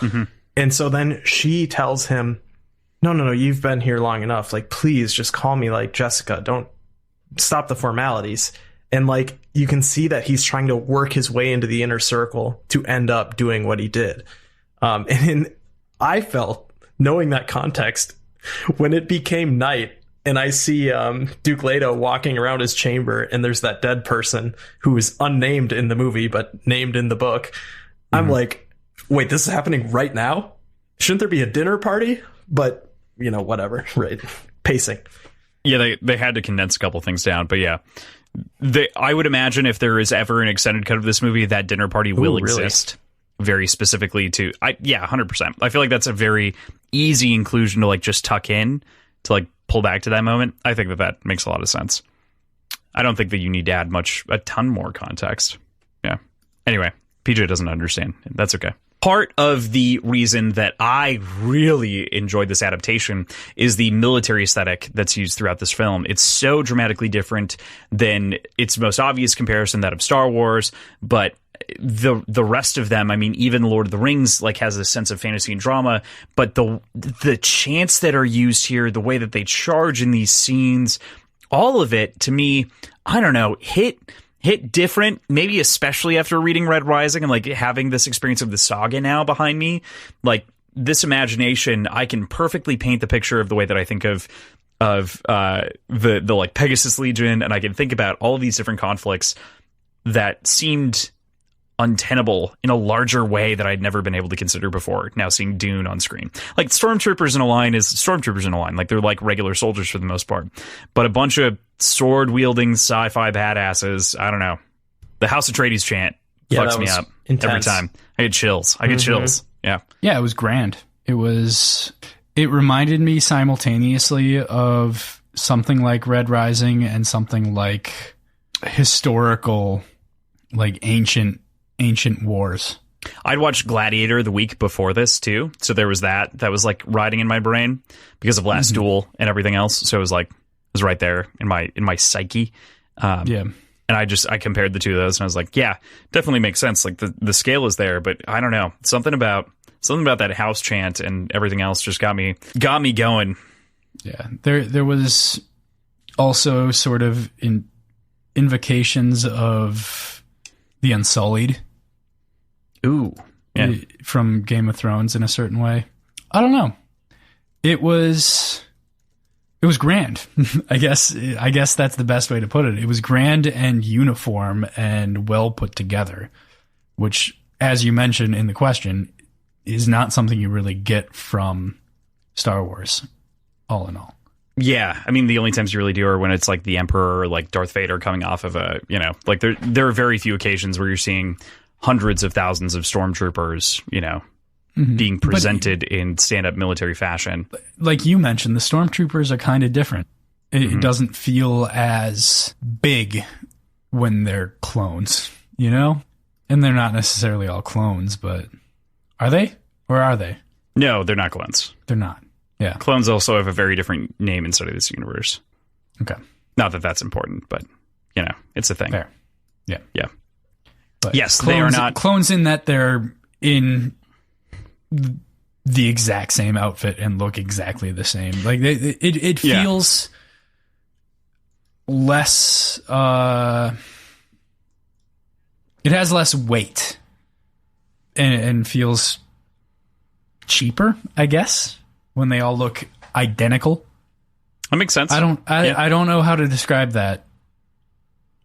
But for whatever reason, the feeling isn't the same when you see all the stormtroopers in a line compared to actual like soldiers. And it could just be the martial chants. Like that's its own thing too, for sure. There's that too. Yeah. Yeah. Tim, how'd you feel? Because stormtroopers don't chant. I just wanted to, they're silent. Yeah, and terrible because they're from the Star Wars cinematic universe. Yeah, no, it's a terrible franchise. Yeah, they're not intimidating.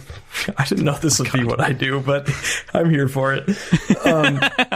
Yeah, I'd mentioned at the top that I thought the portrayal of the Mentat, Thufir Hawat, he looks very much like the character of Grimm from Advanced Wars, a rather rotund gentleman that's wearing like a all olive jumpsuit. I thought, like you said, that the House Atreides chanting was incredible. Why can't I think of what they're called now? The Skagar? No. The Empire's troops. When they've got like the guy on the Sardaukar. The Sardaukar. When I saw them suiting up, they looked like Mass Effect characters that had like really cool swords and stuff. So I was like, I'm here for this. The actual fall of the city that they're in on Arrakis, their stronghold, Arrakeen. It's like way more vivid than it was in the books, of course, right? We'd mentioned this before. 75 years, It's a lot of time for change here. The military aspect that I mentioned of the Thopters, where they look like Apache helicopters, is like really, really, really visceral. And it's really cool. I didn't expect this. Well, kind of. That was the vibe I was getting from the book, but to see it is much different than what I imagined. As far as the Thopters go, you mentioned it before. Was the intention in the books for them to look like dragonflies? No, I don't think so. Because that's all. I mean, that's all I thought about was like, oh, those are dragonflies. I will read you. I think they're described as multi-winged, right. And I think that's the reason, actually, because it's relatively loose, if I remember correctly. That's also why I really thought that the first introduction of the ships on Caladan also called out to like my mental remembrance of the Omnithopters. I was like, oh, it's like a flat ship that's got like two wings on the top and bottom, and like that when the one that Duncan Idaho gets off Here of. you go. Right away in the beginning. This is why I imagine a Victorian man in a wicker basket with wings of a doved bird or whatever, right? An Omnithopter from the terminology of the Imperium, which is the back portion of the book. Omnithopter, commonly Thopter, any aircraft capable of sustained wing beat flight in the manner of birds. So they are not specifically, at least from this definition, called out to be like a dragonfly, which is why to me it looked more like a swooping bird versus the depiction we got, which seeing dragonflies and living in Minnesota, I was like, I'm here for this. So it's great. Yeah, especially the way that it dives. It makes sense that it's like compared to a bird in that way, but it's even better with the way that the wings fold back on. Yeah, only gets better from here. We've taken a brief break, and we're coming back with the second round of cocktails real quick. So, Tim, what are you having? I've taken a lot of health damage, so I have returned with 2 stim packs. Oh boy. And he takes one. I just took one. Yep. And then, because there was mashed blackberries all over my kitchen counter, I decided to make a blackberry lime Tom Collins. It looks pretty unappealing on our Discord video, but I think it looks really good. Haven't tasted it yet. Did you say blackberry Tom Collins? Yep. I definitely burned it, but it's pretty good. Damn. All right. Cool. PJ, what are you having? I have a Imperial Tiki Sour from Humble Forager called Enchanted Island. So pineapple, passion fruit, cara orange, cherry, almond, and molasses. And then if I run out of this, I've got 101 proof rye. Oh. I hope you run out. Just sitting within arm's reach. I am following this up with a vodka tonic with a splash of grapefruit. So just like a little bit of grapefruit in there to give it a nice little citrus twist. So, yeah. Nice. Figured that would be a good way to follow it up. I almost finished my tequila. I did not have enough to make a second of the marg. Otherwise, I was just going to do that. But I only had a shot of tequila left. So I'm hanging on to that for... I don't know, something else, I guess. Needless to say. All right, our reload is done here. Let's continue into the rest of the episode. So we were just talking about the military and sort of the way that is presented on screen, the sort of aesthetic. And I had a thought and a question. Obviously, there are a lot of scenes like this that are rendered inside of Red Rising. And this is obviously, Red Rising is obviously very directly inspired from Dune in a number of ways, not completely, but it definitely borrows from its predecessors, like any work does for the most part. This adaptation gave me some thoughts about a live adaptation and the way that it could be done. What'd you guys think? How'd this make you feel about that? Excited for it to a certain extent. No, I think excited for it. I think it proves that something of this scale can be done. We don't get the differences in the sizes of people, though, very much. And that, I think, is what will pose a problem. We obviously have forced perspective camera tricks like you see in the Lord of the Rings movies. I don't know if you can do that to the same scale in Red Rising. That's my biggest concern.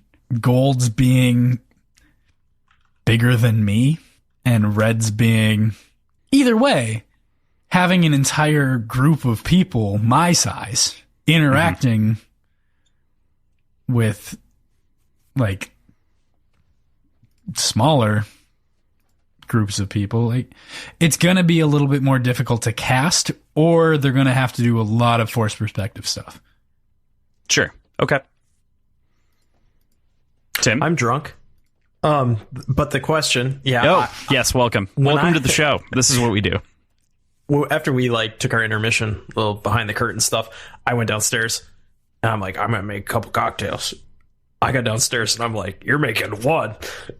But so no one has ever heard I've read all the way to part 3 of Dark Age. No one has really heard my opinion on adaptation at a podcast level.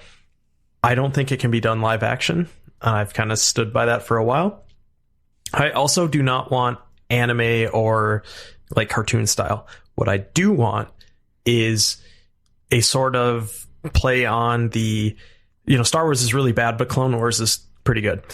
I would want something like that. What PJ said is my big stickling point for anything live action. Like, we're already in a world where every scene has some level of visual effects in it. But now you take something like Red Rising, where Obsidians are taller, but they also have more fingers. Reds are shorter. They'd probably have the same amount of fingers as I do. But, like, force perspective is not going to work. In the case of like The Hobbit, like, they had duplicate sets of like Hobbiton so that Ian McKellen could do one, and then Frodo could do that. So you have to duplicate your prop cost, and that's just not going to work on the scale it needs to be done, especially when you're having to do like prosthetic fingers or whatnot. And the other option is like shoot it in the same set, but green screen the taller actors.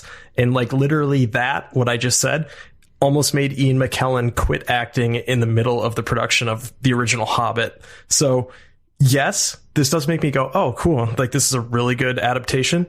Live action works really good. It's not going to work for Red Rising this way. It just won't. Hot take, spicy. I don't know. No, I'm entirely with you. As much as I don't want to I don't be, either. But this is, how do you make that look good and realistic without it looking This cheesy? is kind of like one of these... With the amount of work that needs to be done. This is one of these like ways you debunk a conspiracy theory, like the moon landing. Like, the amount it would have taken for like Stanley Kubrick to fake the moon landing, we could just go to the moon, right? So like, in order for us to make live action Red Rising, all right, hope you guys like a weird cast system, because that's the only way we're going to do it. We've kind of got CRISPR. That's the only way it's really going to work. You could on a movie, you could make a Red Rising movie, but I don't think you could sustain a television series with the amount of special effects that would need to be done, which is why it would have to be like Clone Wars style, I think. Prove me wrong. I think that's a fair. Again, I think that will be the challenge, right? Is the prove me wrong aspect of this. But I think that I agree with you in the idea of there being it making more sense. Like, force perspective obviously is a very difficult thing to achieve, as you've mentioned, especially with like, you can see some of the table sets that were even done to make Frodo look short. Like, there are a number of those like shots where it like panned out to show the way that was constructed to make Elijah Wood look short inside of that scene, and how far back like Ian McKellen was standing inside of that scene to like give that force perspective.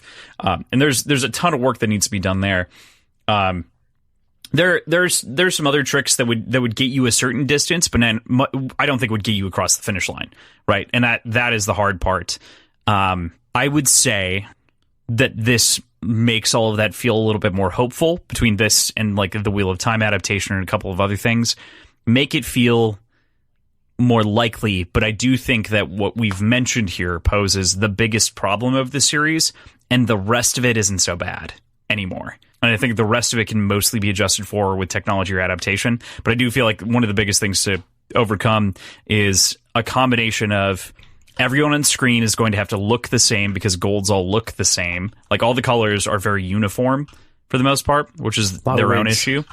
Outside of skin tone, like hair is all the same, and eye color is all the same.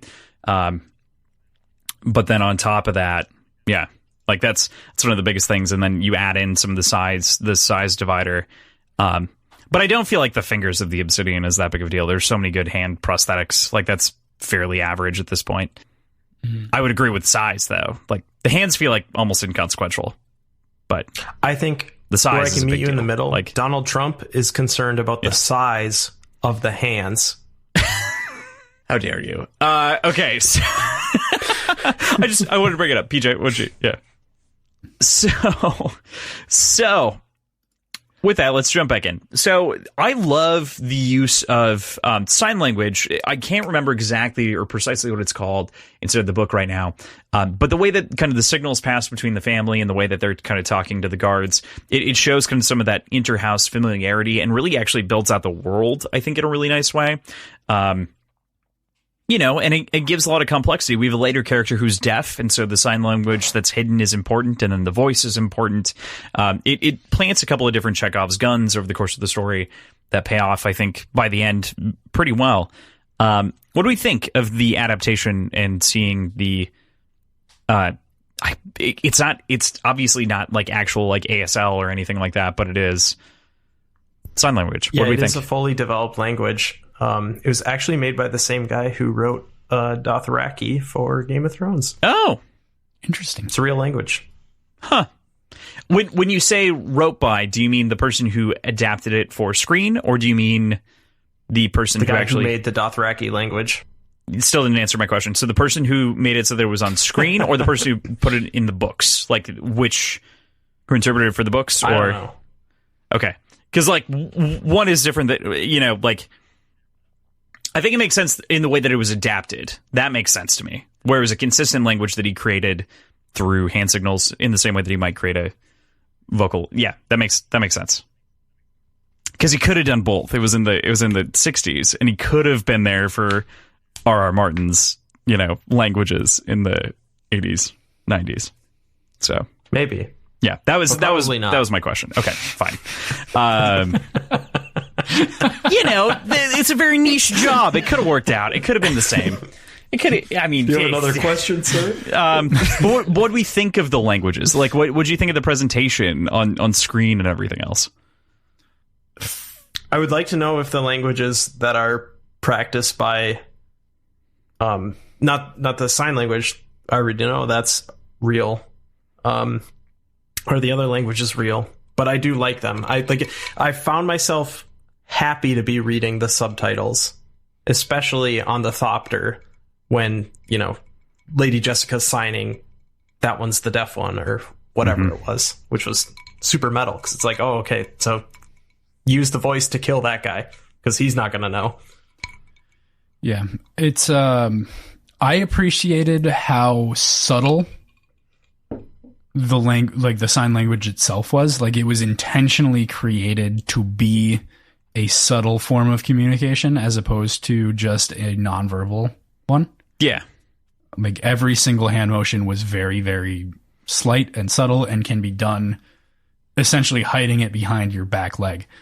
That said, because of how subtle it was, at times, and very specifically when Lady Jessica, how do we want to refer to her? Jessica, yeah, either way. When she's sort of in that interview process of the potential handmaid, and she notices that she has a blade and like is signing like prepare for violence and stuff like that. It zooms in so much on the hand in order to be able to see it that in my first view through, I couldn't tell who was actually signing it. So I'm like, wait. Interesting. I thought it was the potential handmaid signing to the guard. Like, what the fuck is going on here? Like, prepare for violence. Like, we're going jointly against Jessica. Like, and that could just be me. I don't remember exactly how, like, where my brain was at the moment, but I remember it catching me off guard in kind of a weird way. Like, sure, halfway through realizing who's talking. So, yeah, that checks out. I don't know if that's just me though, or if that's a relatable issue with the way that was shot. Okay, that makes sense. Tim, did you have anything more to add to the sign language? Thoughts? No, not complexities. Well, I can say if we're going to invoke him, we better throw respect on his name. David J. Peterson is the creator of the language in the Dune film, but not the 1984 one because he was born in 1981. Okay. And his title is a conlanger. Conlanger? Yes. But one might call him a Leah. That is a joke, not for you, PJ. That's a joke for the listeners. Yep. Yeah, cool.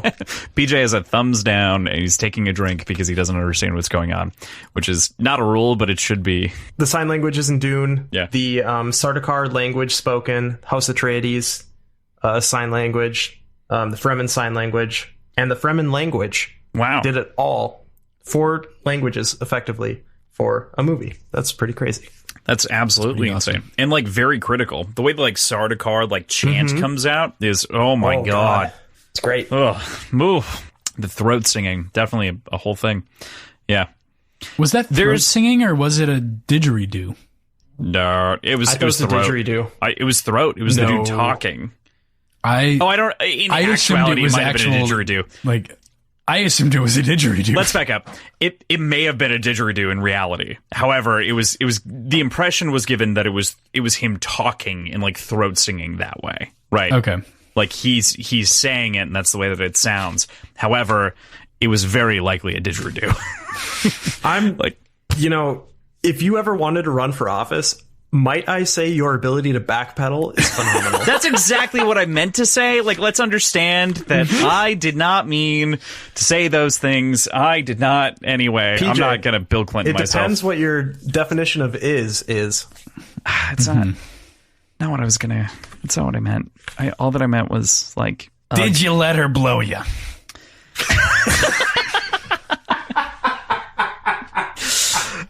All right. So a fantastic moment in the film, one of my favorite moments in the film, and it's a small thing, but it's that moment. I'm not going to escape this for like a couple of minutes, am I? I just need to suffer through this. It's like one of those childhood lessons that I should have learned. Like, John always used to say, like, think before you open your mouth, and I still haven't figured that out. Yeah, fuck. All right, so one of my favorite moments in the film is that between Paul and the man who's watering the palm trees and the conversation that happens between them. I think that it's a very...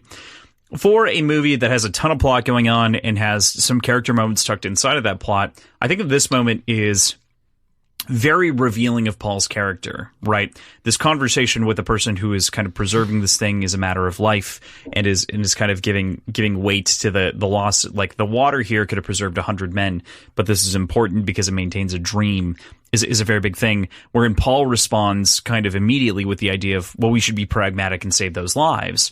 I think it's very interesting. How did you guys feel about that moment?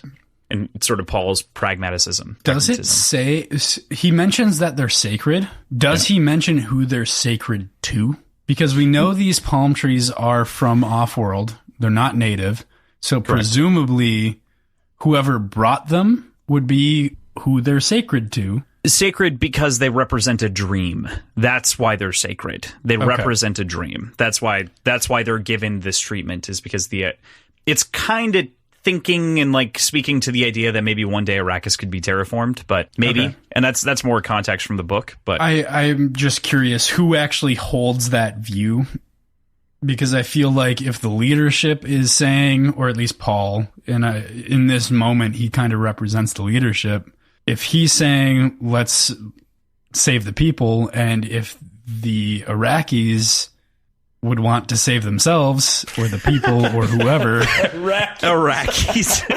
You're going to have to re-say that entire thing. Are they not Iraqis? Iraqians, I think, is actually the term that's used. All right, they're absolutely Iraqis.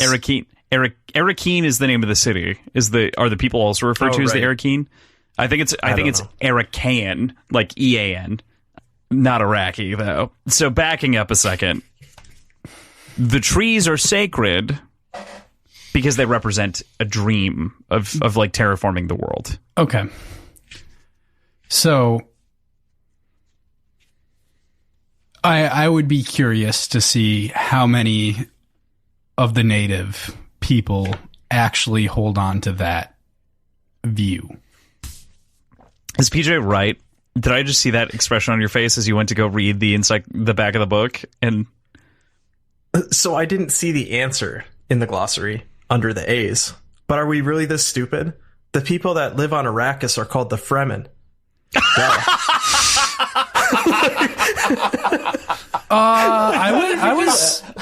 I was under the impression that the Fremen were a specific subset of people. Also that, but yeah, there's that combination of things. But you would assume that the rest of them are of the House Atreides, so they are like what Caledonians or can't remember the homeworld perfectly, but you know what I mean. Caledonians, something like that. Well, the Fremen are a specific faction opposing they're the natives. Like they are like so strictly. It is anybody who's native to Arrakis is a correct. Like Keen's. Okay. Here's the thing. Keen's Here's is the a Fremen. lens, right? Like House Atreides and the Harkonnens are the two people who've ruled over Arrakis, combined for like 1,000. House Atreides like a day, like a week. but they're always a conquering force. Mm-hmm. So the Fremen are the only inhabitants, truly, right? Everybody else doesn't belong there. Which I'm assuming it's not coincidence that they're the free men. Nod. Yes. There's a very intentional naming term there. However, it is not like a native term as you'd assume it in everything else. It's not like it doesn't follow the convention. Yeah. I was still like throughout all of it, I was under the impression that was a faction that did not necessarily the only native. Yeah. They are the only native group. Okay. Yeah.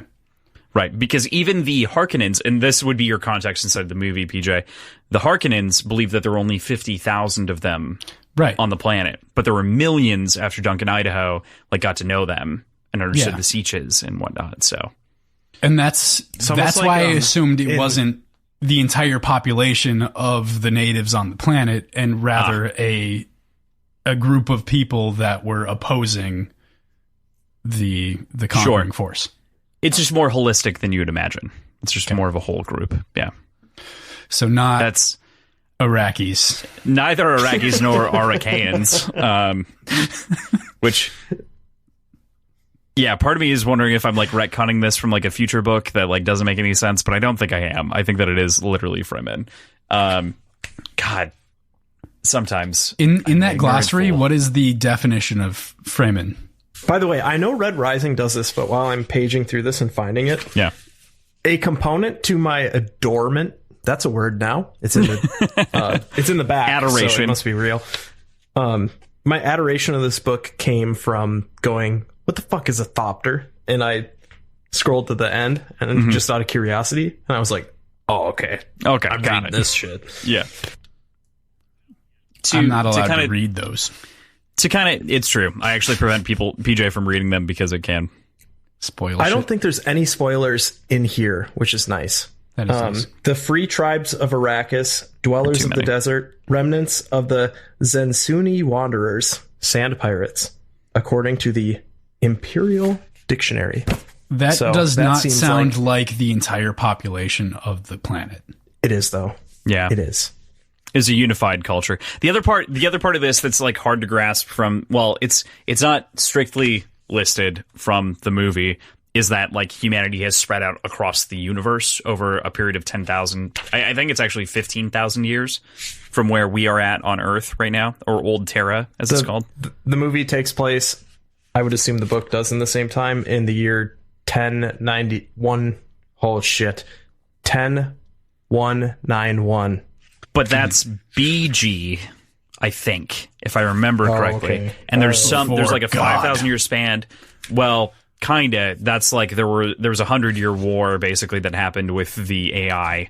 And there were 5,000 years before that were transitionary. Anyway, I think that's roughly the timescale. Again, loose memory on this. Read it a long time ago and have just been refreshing, of course, because of the book or the movie rather. But regardless, just thinking about this scene in context of the movie itself, I think it's very character driving because it shows that Paul is very much pragmatic. He is thinking about saving as many people as he can at this point, and he's thinking about providing for all the people that could be hurting and dying. He's having these visions of Fremen out in the desert. He's having all these visions about different people, and he sees the suffering of Arrakis and believes that it's good. But at the same time, he's the gardener's no, this is kind of a symbol. Yes, this is nobility in its own way, and this is pride maybe beforehand, but at the same time it symbolizes a hope that maybe this world can change and grow, and this maintenance that I'm giving it could be something in the future. And it provides that hope that this isn't just the Dune that we see. I really like that scene. It's okay. I can just really like that scene because I've seen it 6 times. That might be it. It's good. Anyway, the introduction of Javier Bardem's Stilgar is a strong one and a great example of how this movie does such a good job world building. We've talked about a number of other moments, him spitting on the table, as well as the second appearance of the Chris knife, this thing that a number of Fremen are unwilling to part with, from the Shalai-Halud? Fucking the worm.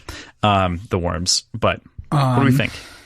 So this scene specifically, I enjoyed it, but in subsequent watches, I felt like the bodyguard. What is his position? The guy that's always Gurney? You're talking like Josh Brolin's character? Yeah, Gurney Hallick. Yeah, how aggressive he is constantly about like defending the Duke's like position and honor and physical well-being. It's a little over the top constantly, and you'd think there'd be some more information. I think what you're portraying though is the difference between Gurney Hallick, who's like an Emperor's man for an Emperor's man. Like he is a House Atreides. He is like your standard bearer. He's the dude that stands out front that is like, there's nothing better than exactly our military might and whatever. But then you've got Duncan Idaho, who like understands culture, and you get that kind of juxtaposition between those two characters who are both in similar but different positions. They're even compared a couple of times from dialogue. Even Peter DeVries knows both of their names. I keep saying Peter, it's Peiter, but it seems like more of a problem of the dissemination of information on the culture. Like he is completely unaware of the culture that he's stepped into. He's an imperialist to that point. To your exact point, okay. He is like an imperialist. Meanwhile, Duncan Idaho is like trying to understand so they could get a better foothold naturally without being so invasive. Yeah. And that's why especially Duncan Idaho's dialogue makes a ton of sense, because the Harkonnens thought that there were only 50,000 people, and he again unearthed that millions population. I get that. I get that entirely. It just, for whatever reason, today when I was rewatching, it just seemed overbearing how often he stepped in. It's a short scene too. I mean, yeah, there's that. But even before that, though, and I can't remember what situation. But at the top of the episode, I had mentioned that there were two things in this movie that, if they kind of met my expectations, it would determine whether or not I really liked this movie or not. And obviously, I didn't judge off of that. But in the end, yeah, one of those two was this scene, and I did not like it at all. Let me take one step back too and address Crossland's previous point about the pine trees, right? I think what that really represented for Paul in this moment is, in this book, we get a ton of examples of Paul kind of like living out to like best principles, right? Like you briefly see this at the end of the movie in the tent where he talks about like, I don't want a holy war in my name and all this. He's clearly a kid that is like very well considerate to other people and very compassionate. But he dreams of the holy war in his name, and he doesn't want that. Right. And so we see this in the pine tree scene, right? Or palm tree, not pine tree. I'm drinking gin, so that's Freudian. When we get kind of to Duke Leto, he's known in the book as Duke Leto the Just, right? Like, so he's known as this guy that is kind of like very honorable, and we don't see enough of that. This scene is one of those touches that happens in the book that kind of shows you what kind of leader Duke Leto is/was. And I have a passage that I'm going to kind of read through. I don't actually remember this part because, again, I've read this quite a while ago.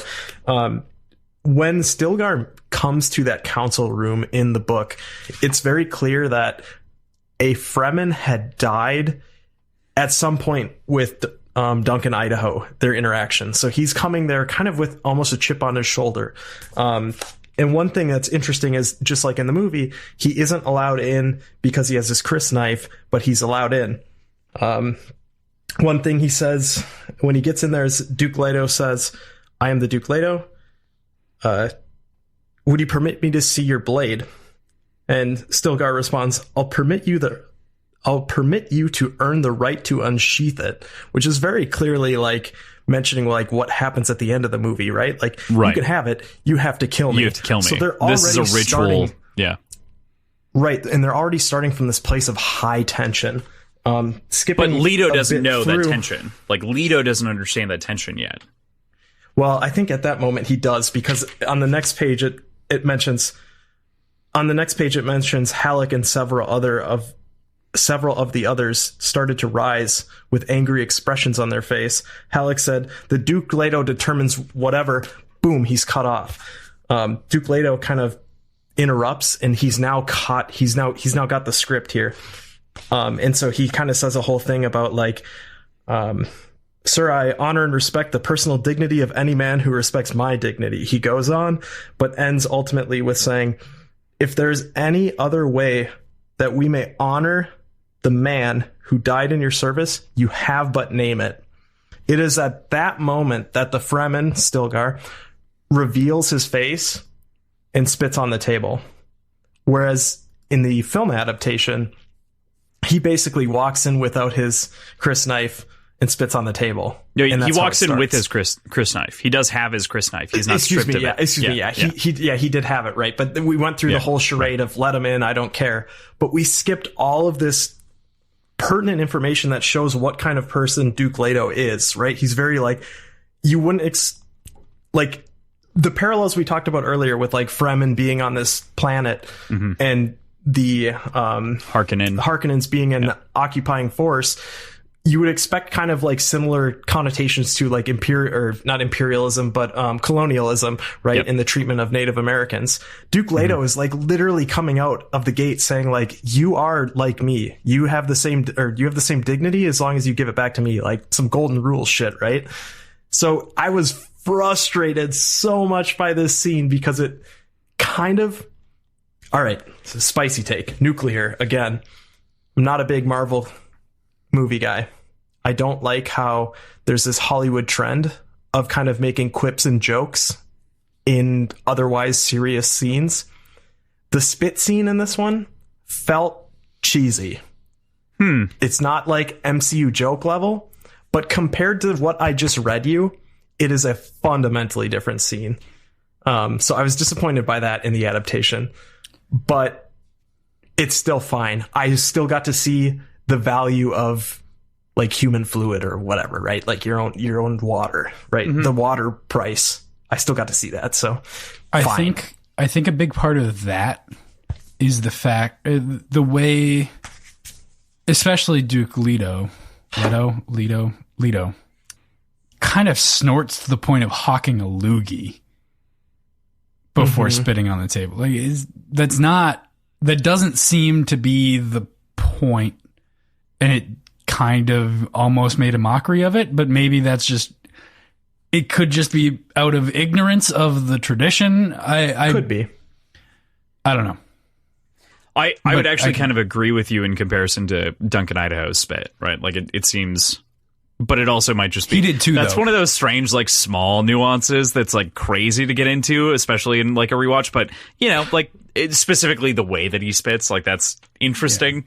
Yeah. Duncan Idaho also kind of snorted before spitting a little bit, not as much, but.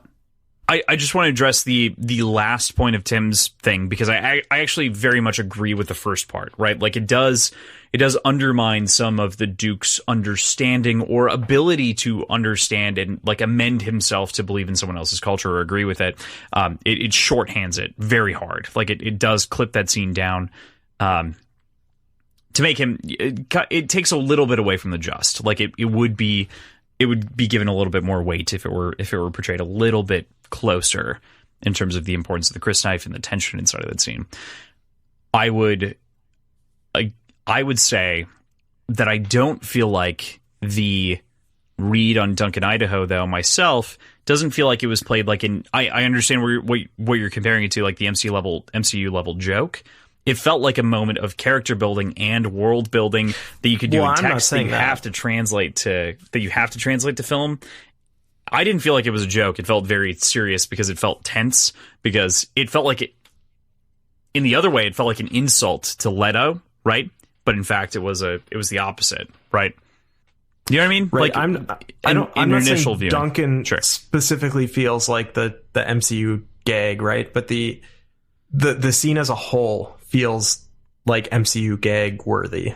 Oh, I didn't get that at all. It feels like a very personal moment. Outside my immediate reaction was disrespect on the part, and I was like, that's a change from the book. That shouldn't be that way. Like when he spat first, and I was like, that's interesting. And then when it like came to terms, I was like, oh yeah, they did that scene basically, as far as I could remember. But and the reason why I'm being so like particular on this too, I did struggle with this book originally. That exchange in the epiphany I had when it's revealed a couple lines of dialogue later that Duncan says like, no, sir, this is an honorable thing he just did, he's reciprocating in a way that you would with a handshake. It was that moment that I went, ooh, this book is fucking cool. So I had, when I saw that in the notes, I'm like, I deeply need to find this page and like bring up what that means to me versus the adaptation. Again, I love the adaptation. I adore the book, so it's fine. And that makes sense. Yeah, I get that.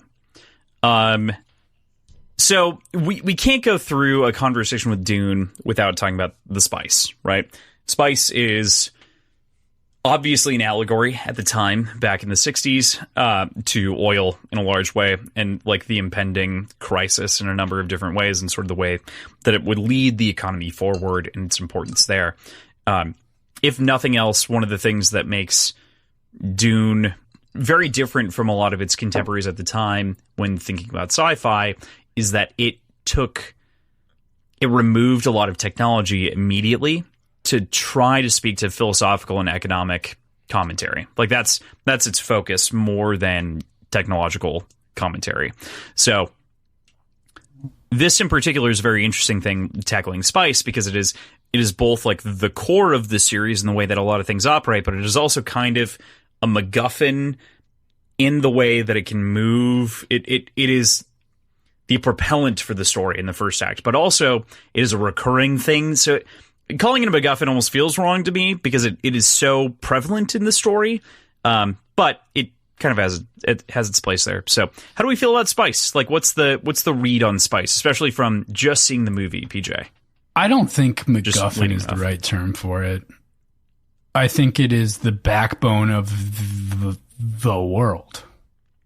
Yeah, it's the backbone of the universe. Like I don't think calling it just kind of a MacGuffin always feels throwaway to me, which feels like it's wrong, which is why I was like, it's kind of... Exactly. Yeah. It's something that exists strictly to move the plot forward, right? And doesn't actually have any meaningful... That's the conventional definition. However, a lot of people refer to it as the MacGuffin of Dune. So, like, at the same time, there's a cultural understanding. And I disagree with it in the same way that you do. But I think... It doesn't matter so much to our interpersonal relationships within the story, but the story doesn't exist without it. Like it's the entire, it is the hinging point on the spacefaring population. It's an economic driver, which is why it feels different. It's not even economic. It's a technological driver. Yeah, which is like it's right. It's everything. At its core, it's economic, but yeah. Yeah, but they straight up say without spice, interstellar travel isn't possible. Correct. Which means that's everything, which means that the economy is important. Which, yeah, anyway, point being, we're both correct. We're leading into the same point. I think it's more important than just a plot device, but at the same time, pushing that back and like just accepting that as fact, like this is necessary and going forward makes sense. But at the same time, there you go with the oil kind of comparison. Tim is holding something in right now. I just had an epiphany. Yeah. Okay. It's probably only going to be funny for me. Spice would be so much cooler if it was fucking asbestos instead. Like, okay, hear me out. This is probably deranged as fuck. Okay, so you said 1960s, which is what made me think of this. So spice is like a mineral deposit, right? Do you know how they make asbestos? They don't. They mine the shit. Dude, you can make clothing out of asbestos. You can make like the space shuttle, like the heated tiles. I don't think they're made out of asbestos, well, but you could have totally made those out of asbestos. Because it literally means like Greek shit for like this stuff doesn't burn. Dude, we had thermal pads in high school in our chemistry labs. We had thermal like hot pads made of pure asbestos. Asbestos is like the best miracle thing on the planet. The only problem is it gives you mesothelioma. Like that's like literally the only problem. You get cancer. We have hotlines for that shit. Like, why are we not okay with asbestos when we can get like compensation for it so easily? It's too bad that like inhaling asbestos doesn't give you bright blue eyes and like spacefaring capabilities and additional cognitive function. Yeah, your lungs would just be bleeding. That's all. Like but it's other the same thing. I don't know, but that just popped in my head when you said 1960s. I was like, it's not oil, Crossland. It's clearly asbestos. Whatever. I think it's a MacGuffin of some sort, but one thing I don't have a clear answer on is,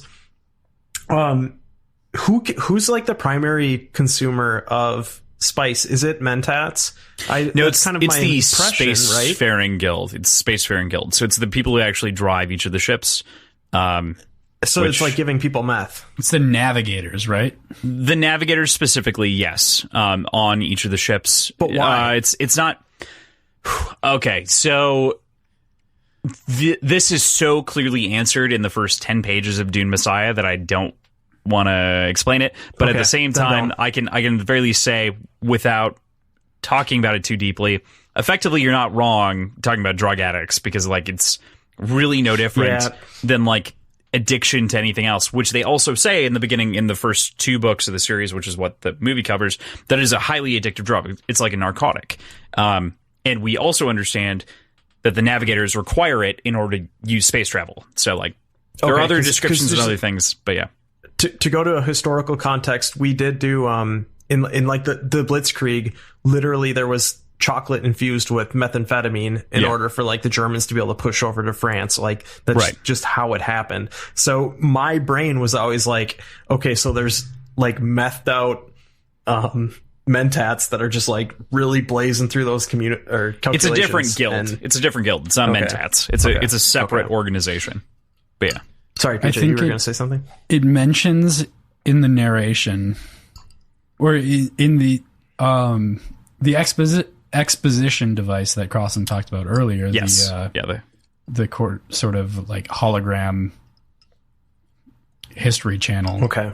The podcast, the visual podcast documentary thing. Words and Whiskey. It says something along the lines of being able to avoid the pitfalls of space travel. Something like that. Like it gives them the ability, and they talk about it being a hallucinogen. So it gives them some sort of sight, which I am assuming is the same kind of thing that the Bene Gesserit have innately. And that like Paul experiences when he inhales, right? Because when like he goes into the different spice-filled environments, including the tent, including other things like that, he has those kind of flashes of what we assume is the future potentially, or the future that he sees. Right. Yeah, which Bene Gesserit that overlaps. I was just clarifying. Speaking of the am tent, I saying it right? Bene Gesserit? Yeah, that's right. Bene Gesserit. Yeah. Speaking of the tent, one thing that bothered me is that I've read the word combination, the portmanteau, if you will, of sphincter door like 500 times in reading Dune the book. It's Frank Herbert's Gambit was that sphincter door on the sphincter tent, door. He always talks about the sphincter door. Every time that like Lady Jessica and Paul are setting up the tent, Paul quickly dove through the sphincter door. Like it's everywhere. The only reason that you could imagine that being very important in the language is to like keep out the dust, right? Because it would be tight and it would like only fit you through like at a reverse. Like you can imagine that very viscerally, and it's upsetting. Believe it or not, Crossland, I do have an asshole and I know how it works. Fuck you. I just got that. It's not what I meant.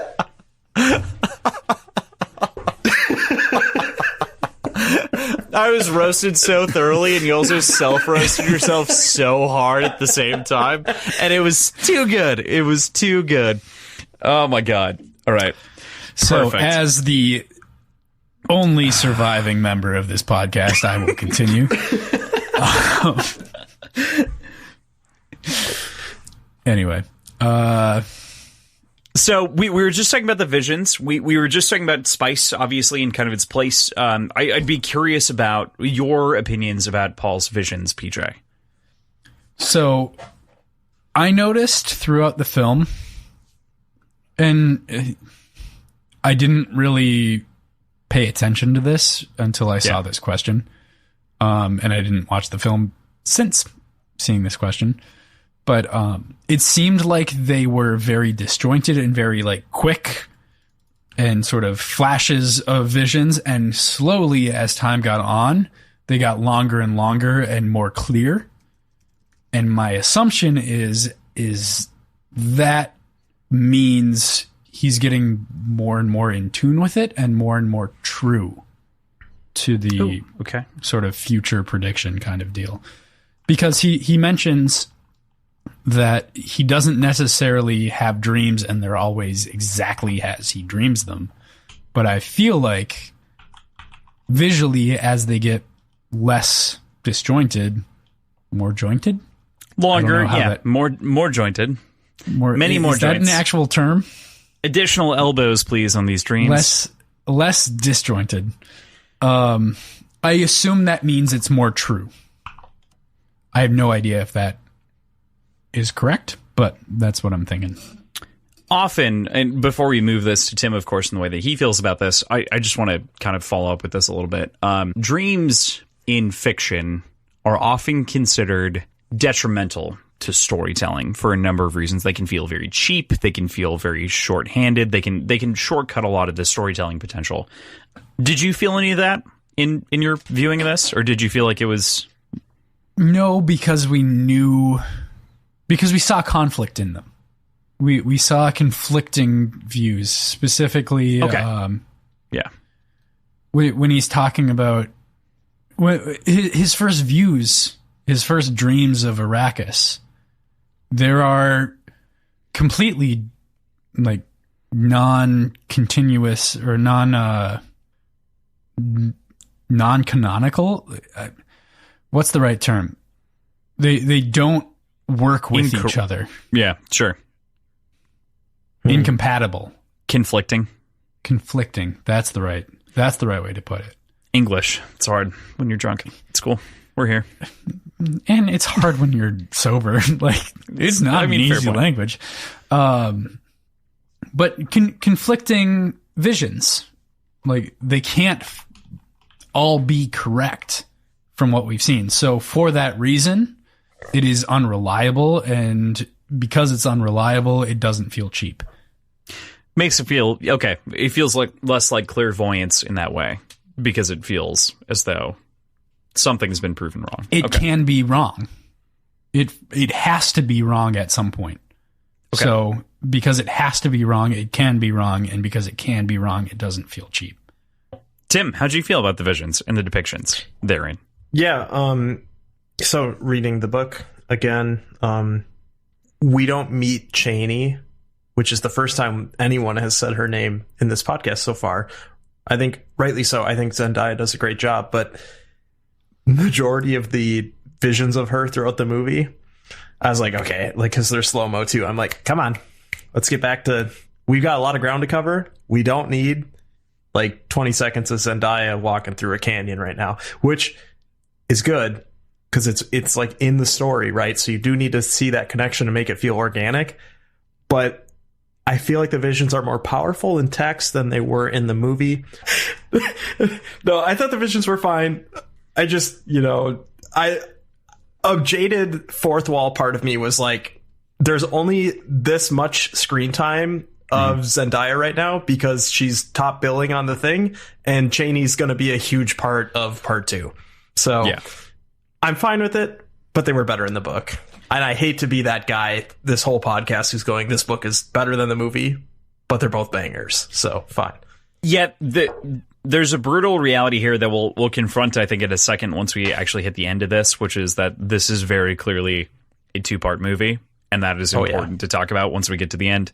But again, then I think the payoff might be PJ might even have a better, I don't know. We'll figure that out once we hit the end of this. So yeah, I feel you on the Chani thing for sure. I like that we each say a different pronunciation for each character. Well, because we read it, and then, I don't know.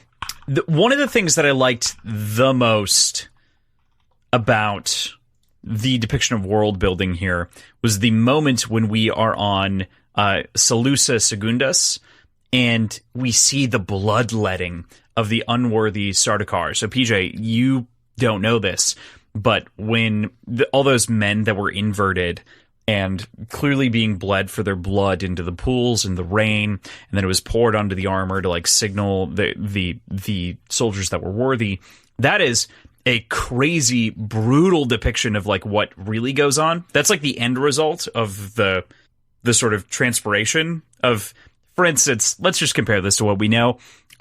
This is the passage of the Institute. If only so many kids make it through, these are the kids that died in the passage, hung upside down, bled, to paint the armor of the warriors that are about to go into combat. Okay. So they pass through, and they are now the holy warriors getting their peerless scars, and that is the blood of those who lost. And that is a crazy depiction in a very quick shorthand that can be lost fairly easily. And I think it's mostly meant for the eagle-eyed viewer to really kind of get the full picture. So it's not, I wouldn't expect you to understand that entirely. However, how'd you feel about the brutality of that scene? Clearly they're inverted men. This is a brutal depiction. This is the emperor. This is the top. It felt confusing. Okay. I guess. Without the context, it felt out of place. I shouldn't have given you the context before I asked, but no, the context makes sense. I can't undo that, but it felt out of place. It felt weird.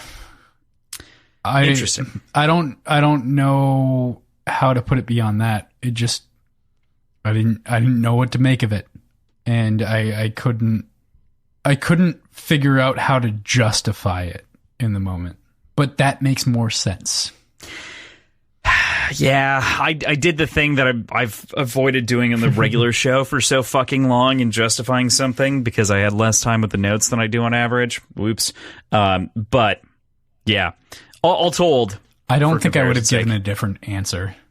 I don't think that changes my answer. I think I was confused by it. I throw in my brother's answer here just because we discussed this briefly and I asked kind of the same question.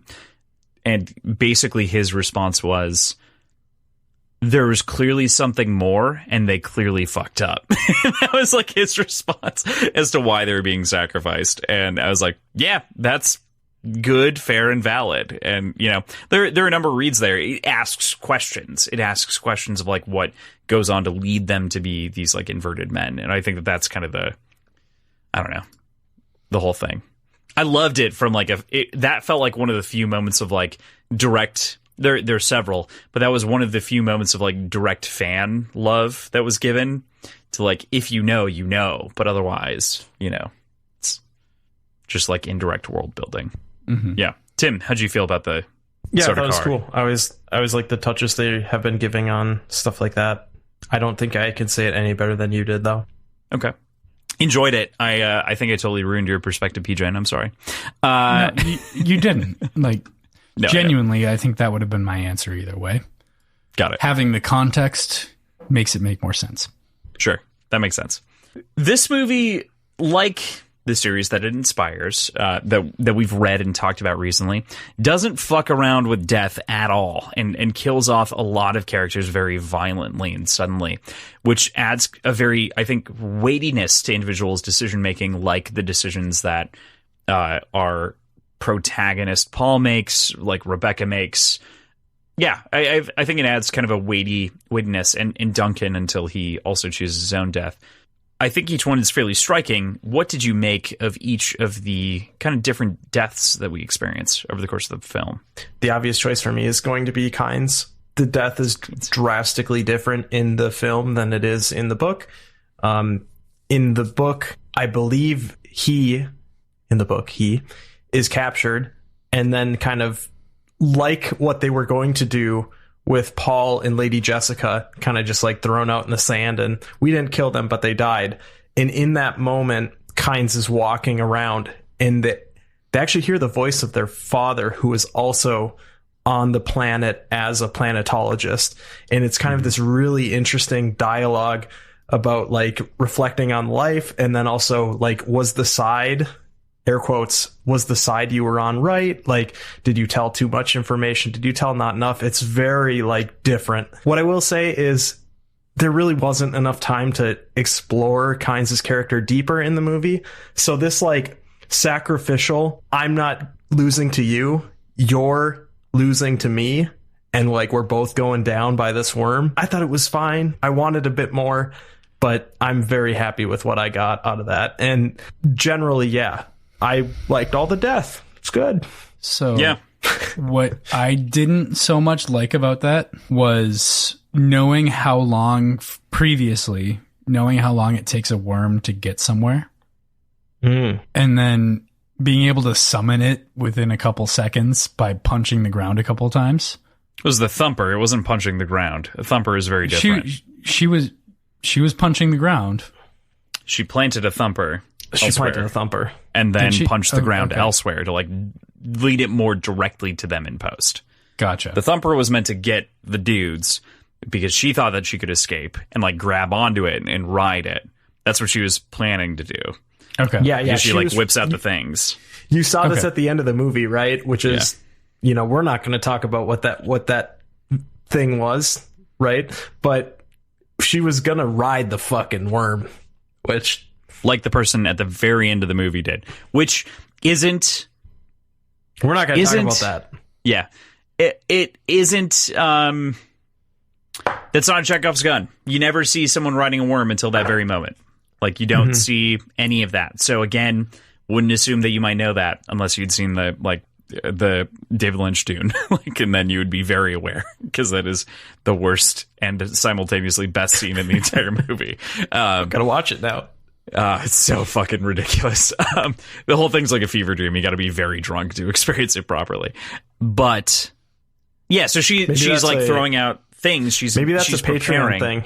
Oh, do like a that would actually be pretty fun. But anyway, the point being, like she's prepping to ride this, and she's trying to distract, like bring the worm close, but not too close. But only when she gets shot. Shot? She's shot, right? I think by one of the believe she's hunter, stabbed, actually. Or she might be stabbed. Oh yeah, she's totally stabbed. Snuck up on and stabbed. Yeah. That's when she's down on the ground, she starts thumping to lead it directly to her. Right. Okay. And we don't know how much time passed between the thumper and her hitting the sand.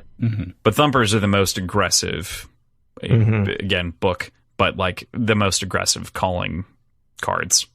They hit a very specific rhythm. Other than shields. Yes, shields are the worst. Yeah. Shields put them into a rage. But yeah, I can agree with that. That's a crazy moment. And I think that change of that death is both a shift thematically for the character because they had less time to develop, which makes sense. But it is a world building death. Like, and that's what it does, is paints a larger picture of the world. So it's a tough choice, but every once in a while you have to sacrifice a cactus so that a rogue can grow, you know? I'm just kidding. Can I leave this? I had to make a shitty joke about Rogue at some point in this show. We're almost out. I'm almost out of time to talk about Rogue, so it's just gonna make jokes about Rogue. But PJ, did you have any other deaths that like struck you? I liked Duncan's to a certain extent. Oh yeah, yeah, that was fucking sad. Fucking cool. It was cool. It was dramatic. Like, I don't know how I can expand on that. I guess it was a sacrifice. It was putting putting duty above self-preservation, which makes sense for his character and was well done. Just well shot. Well done. Cool. I think the one that hit me the hardest in this is the death of Leto every time. The entire scene there, especially with Harkonnen, when like he bites into, so like the initial, like he knows that he's going to die when he gets shot in the back with the hunter dart is a whole thing, of course, Yulway and whatnot. But then when he's inside of the dining room, inside of that dinner, which in theory, this is why I think that there is an extended version of that scene. It's meant to call back to that same room. In an extended cut, I think one of the scenes that you for sure add is that dining scene that we were talking about earlier, because it would call back in a right way to see Harkonnen eating at the same table that the rest of the family would be. Anyway, you see him at the end of the table, completely buck-ass naked, stripped of all of his... Leto the Just stripped down to, like, nothing. And then Harkonnen crawling across the table, killing Yulway, like, cutting his head off, and then going over to kill Leto and biting into the tooth. Piter, thank you. Piter DeVries dying almost immediately. The Baron shrinking up into the top corner of the room. All of that is just it's fantastic. It's sad. It's tragic, and it hit me right, and it still hits me right in the viewing that I watched today. That was the moment in which my heart went like. It was a positive thing because it's like, fuck yeah, good for you. But at the same time, I was just crushed by the fact that like he had to make that choice in a hope to save his family. That is the thing that I've been kind of switching back and forth on, like, oh, the book does this better. It's better than the adaptation. I will say that scene plays out way better in the film than it did in the book. I think so. And I think that, again, one being an adaptation of the other, like, you have to kind of pick and choose, and I think that is a great example of one of those that does play out better. And, you know, like, you can't do everything perfect. It's an 850-page book, and you're only covering, like, 550 pages in this first movie. But, you know, they do it, I think, a great job all around. That's my death. That's what resonated with me. So it's a good pick. One of the things that is often talked about in the story, of course, and PJ very curious here, is the use of las guns. And we never get the word las guns inside of the movie. However, we do see two different examples. One is a giant spaceship that is carving through the world, and the second is a group of soldiers that is carving through a door, meaning that, you know, it can cut through anything. They're kind of seemingly innocuous, not innocuous. But PJ, I want to hear what you think about las guns before we blow this up real quick. I mean, and weaponry in general maybe is even like a better thing to some degree. I'm kind of confused by the entire idea. It's not expounded upon. You should be. I am at a loss, and I want to know more. So, Crossland, I love you dearly, but we have entered my domain. So I'm going to ask a couple probing questions to you, PJ. What do you think about the way combat is described and plays out as it pertains to the scene with Gurney Hallick and Paul in the beginning of the movie with the shields and the swords? What do you think? Just hit me hot. Just in general, like, yeah. What do you think? Is it dumb? Like, is it like, oh, why the fuck are they using swords? Or is it, oh, it's cool, it's swords? No, it makes total sense with the specific note of the slow blade pierces the shield, because the shields that they use specifically repel impact. So based on that phrase, my understanding was the shields negate intense impact. So something slowly going through it, like, think about any sort of, like, the what is it? Cornstarch and water. How if you like hit it super hard, it's a non-Newtonian fluid. Exactly. Yes. So impact makes it rigid, but you can just kind of push your finger through it if you want to. So understanding that makes the use of blades make sense. So I'm going to ask one other thing off of that. So when Dr. Yue dart guns Duke Leto, you notice that's a very small point. At the end of the movie, Paul also has a similar weapon that has a small point. So is it just slow blades, or is it other types of things can break the shield barrier? I mean, I'm stuck thinking of it like a non-Newtonian fluid, which would be susceptible to some sort of puncture at a small enough size like that. Perfect. Yeah. So when the book kind of plays out the scene with Gurney Hallick, I don't know if this is the case, but I envision the swords as being less the kind of short swords that they are, and being more almost like fencing, because it's kind of told to Paul that like a slash is not preferable to a poke. So it feels more like fencing to me. Yeah. And a thing that was a barrier for me, which is why I wanted to ask you this, is one of the things that was hard for me in Red Rising was knowing that there's all these like sci-fi worlds that we live in, but they're using like swords and bows and weird shit like that, right? Yeah. And then I had the same problem in Dune, where I was like, they canonically call the compounds castles. They don't call them like, you know, base or whatever, right? So I was like, man, this feels like Knights in Shining Armor with like some weird space motif. And so I didn't really like it until I got deeper into the book. Now, bringing this back to the movie, when you saw basically like orbital bombardment and then people sword fighting in the streets, how did that hit you? Did you like that? Did you kind of wish there were firearms or something in that mix? Yes and no. I think the existence of those shields requires a certain tactical approach to the army itself.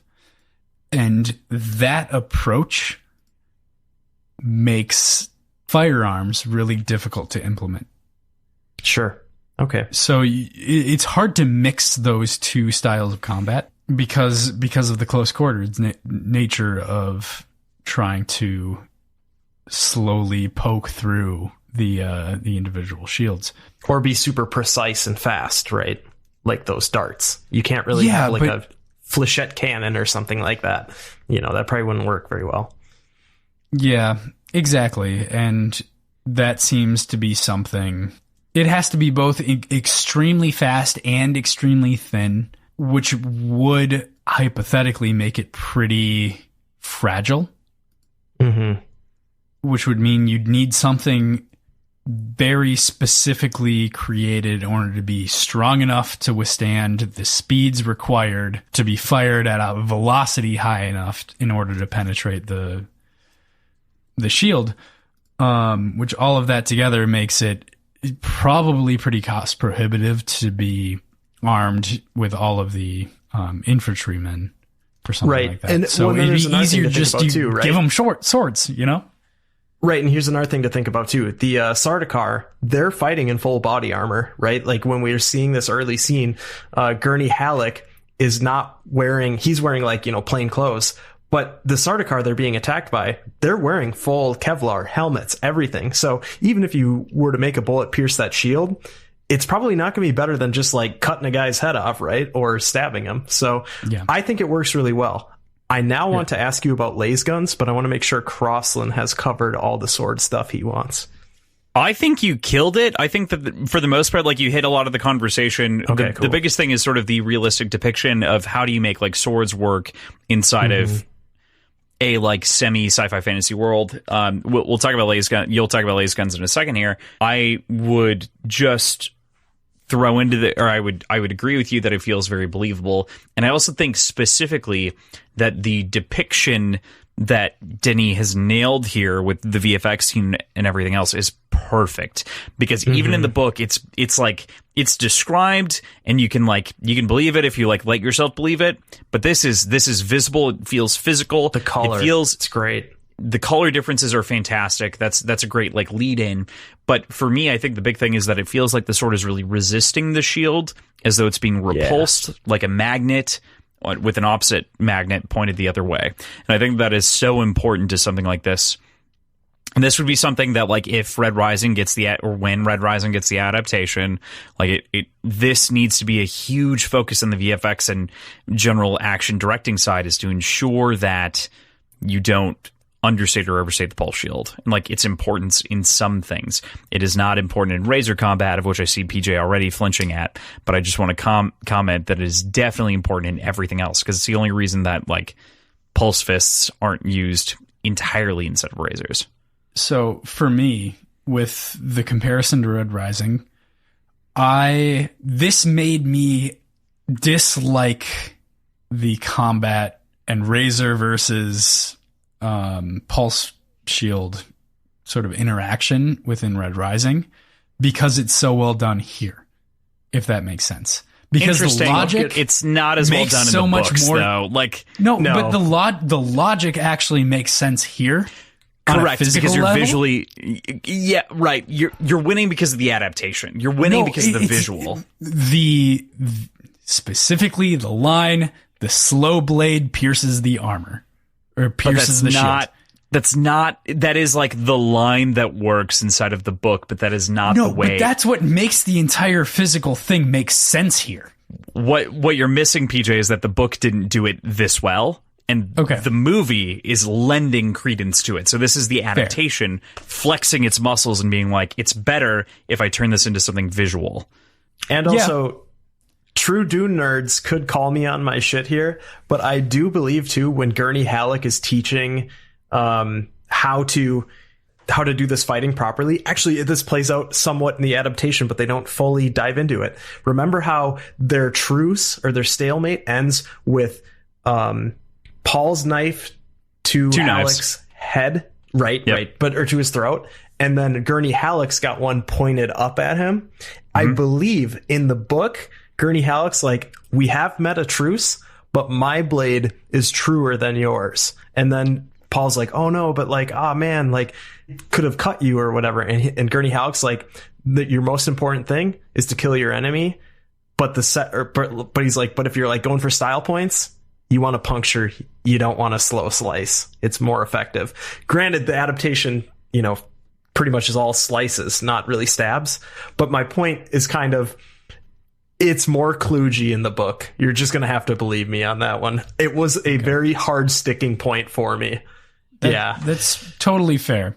All I remember about the razor versus pulse shield interaction razors go straight through pulse shields. Because, and explicitly, I believe, contextually, it says because they're sharp enough to go through it. And that never made a whole lot of sense to me. You may be correct. You may be correct that it is sharp enough to go through it, but on top of that, it's not. I liked the physical description of the logic associated with the shields, and it made me more critical of the shields in Red Rising. Ask another question. Okay, great. So now we're going to focus on laser guns, right? You saw in the raid on what is some like research base, right? That Kynes is at. You see a low slung, kind of like a chain gun or something like that, right? Like it's a low slung weapon pack, and it's bursting through this wall, seemingly melting everything in sight. Crossan earlier mentioned too, you saw a beam come down from a frigate in orbit, presumably. That you can take to be laser gun fire or projectile, whatever you want to call it, a stream coming out of a laser gun. Without any prompts, do you know why you do not see laser guns taking out ground infantry? Not a clue. So consider that the laser gun is able to, focus a beam of some state of matter that's probably very volatile and send it through something. And shields are able to be a kinetic barrier against forced intrusion of some foreign object. Mm-hmm. Those two things seem like they're very powerful. What do you think would happen if they were to meet? You mentioned kinetic in your description of the shield. Okay, maybe I shouldn't have said kinetic. Yeah, you're talking to a physicist. This is a problem. Yeah. Did you hear how I got picked apart? Like, let's just... I'm assuming the idea is the interaction of the energy dispelled versus the energy used to deflect are such that they negate each other, something like that.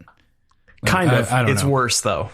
Would you like the answer? Kind of. I would absolutely love the answer.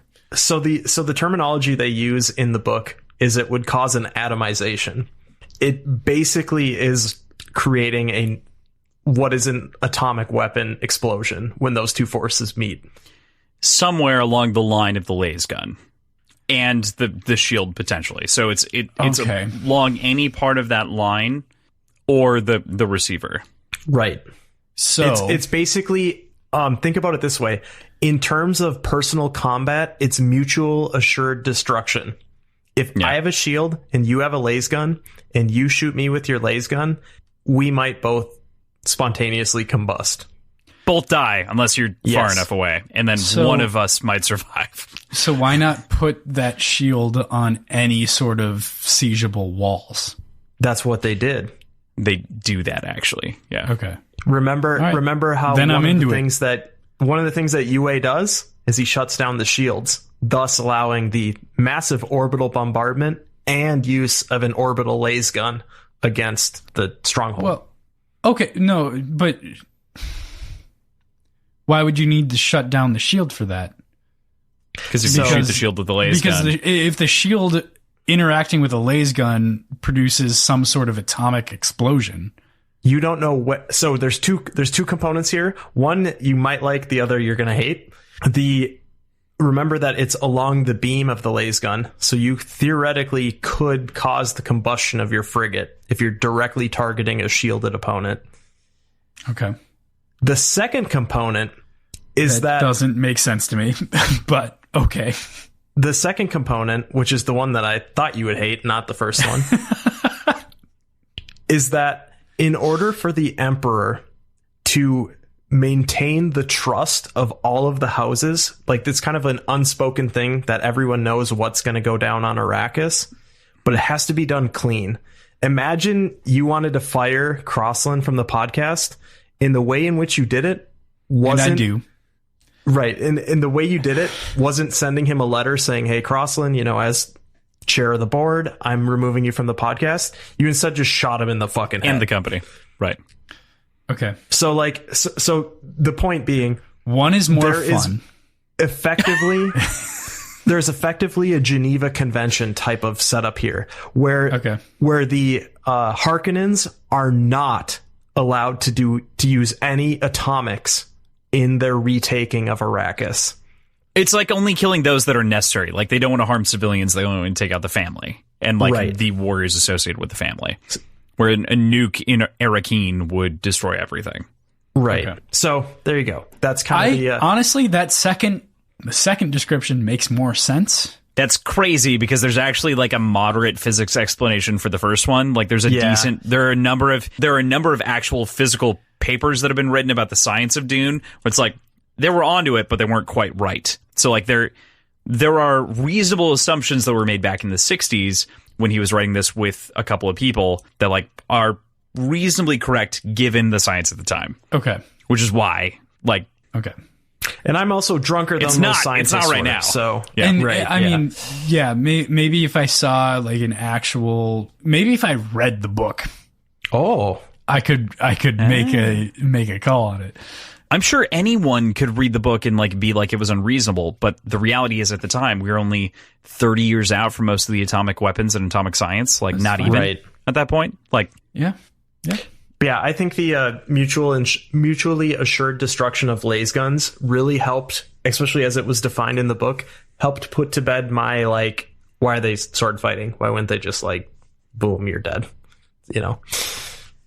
And conversely, in a like semi less satisfactory way, Red Risings is instead the reason that we don't shoot nukes at each other all the time is because it is so economically prohibitive to build ships that it makes more sense for me to get your ship with people, because people are cheap. Nukes are, and ships are expensive. Nukes are cheap too, but ships are expensive. Which is also why Darrow ends up winning, is because he doesn't give a shit and he just nuke shit. Yeah. Kind of underhanded, but just in the comparison's sake. Cool. I've satisfied my weapons concerns for this podcast, so we can move on to another topic. Definitely wanted to talk about that, though. I'm glad that we hit that point. I'm excited to dig in more because I'm not prepared clearly for this conversation, and I'm excited to like. Truth be told, though, any other thoughts on the Baron and the Harkonnens in general? Oh, I've got one. Chernobyl was really rough on Boris Sherbina.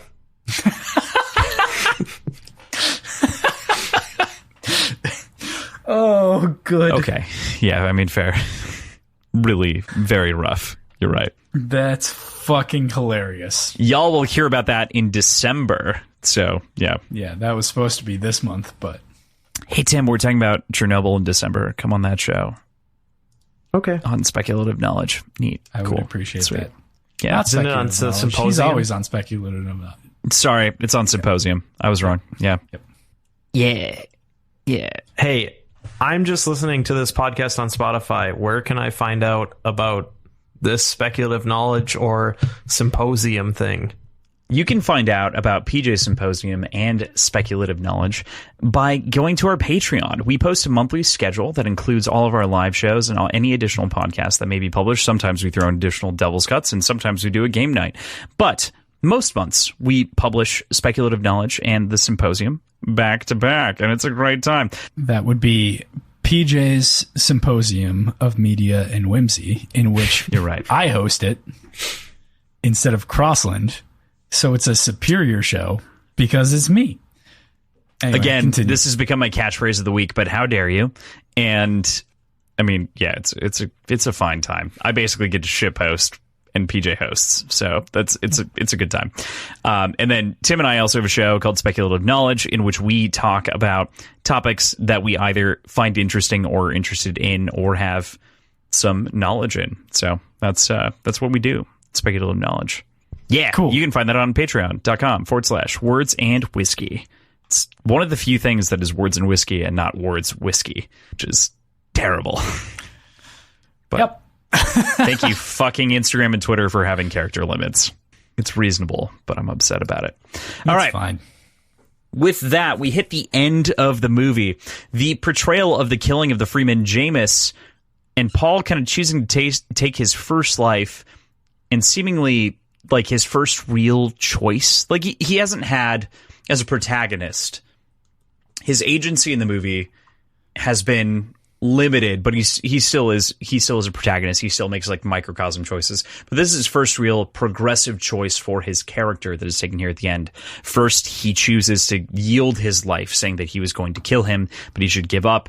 He's then informed that this is a battle to the death, and then subsequently takes his life. And it feels like his kind of first real choice, walking that elusive path to become the Kawasaki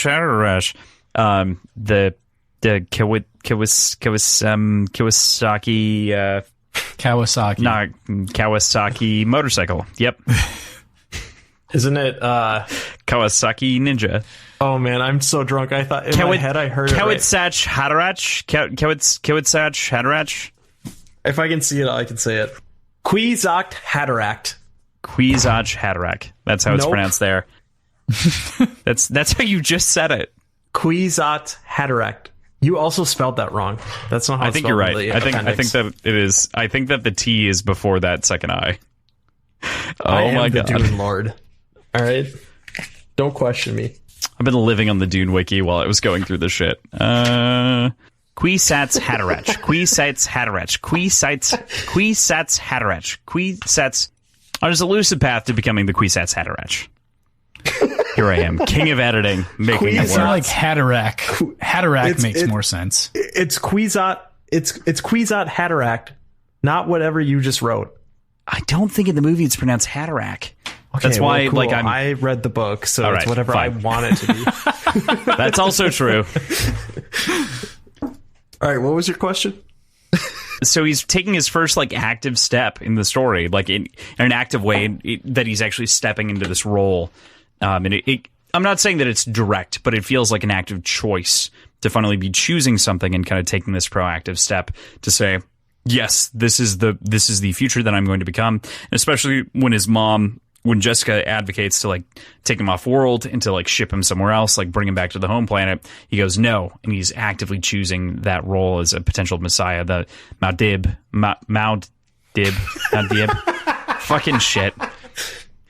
Anyway, it's Maudib, Maudib. Anyway, you can't cut this. It's too good. The prophet of the Freeman Society. What do you think, Peach? What do you make? I don't know. I'm just laughing at your pronunciation of shit. Motherfucker. Not that I do any better. But I think it's funny. Son of a bitch. You mean the Mahdi?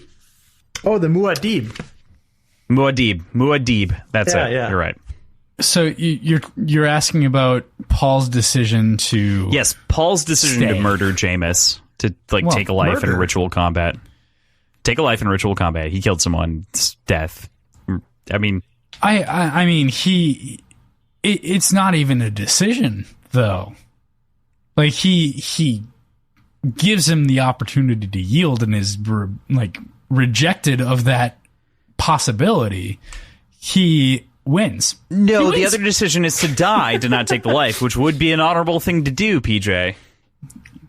According to his own code, like up until this point. So it's a choice. What I'm saying is this is a choice to kind of break that preservation of life that he stood for. We talked about the palm tree scene for a long time prior, but he has always been fixated on this idea of not becoming that thing that like he dreamed the vision of in the tent.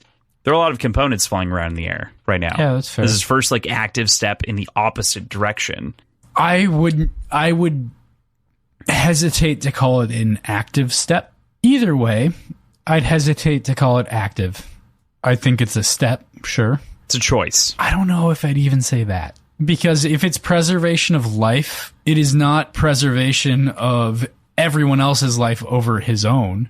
It's preservation of life. And if it's a 1-to-1, his choosing his own life over somebody else's doesn't conflict with that technically. There's a very deep read here that would say that if he was reading his visions and they were truly prophetic, maybe he should have let himself die here. Because he does also believe that he may lead a holy war. Yeah, there's that. That's true. But also, we know contextually that he's human, and humans have self-preservation. Yeah, okay. That's the weakest fucking argument I've ever made. And I said it because I've heard it's some bad argument. ones over the year, but like, I'll take that one. I don't know.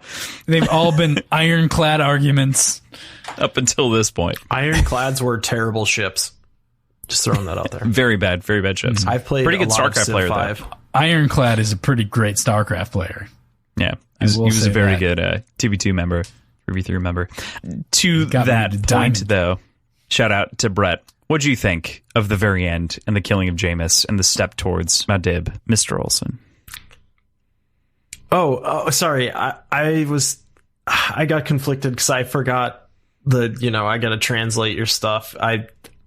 When Paul becomes the Muad'Dib, when he starts that path, yeah, that's different. No, I think that, again, call back to like your first question you had. Casting in this movie is fucking insane. I'm not sure who the actor is that plays Jameis, but god damn it, it's so good. His portrayal and his screams, his shouts are in like bone. Oh fuck. Oh.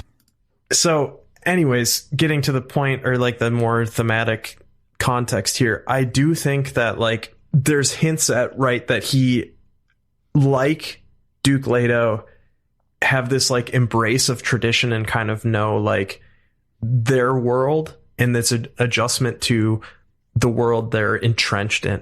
So it's interesting when he tries to let him yield, he has to kind of get the explainer from is it Stilgar? Yeah, Stilgar tells him, Stilgar, like, yep. No, this is to the death here. Like, this is how this works.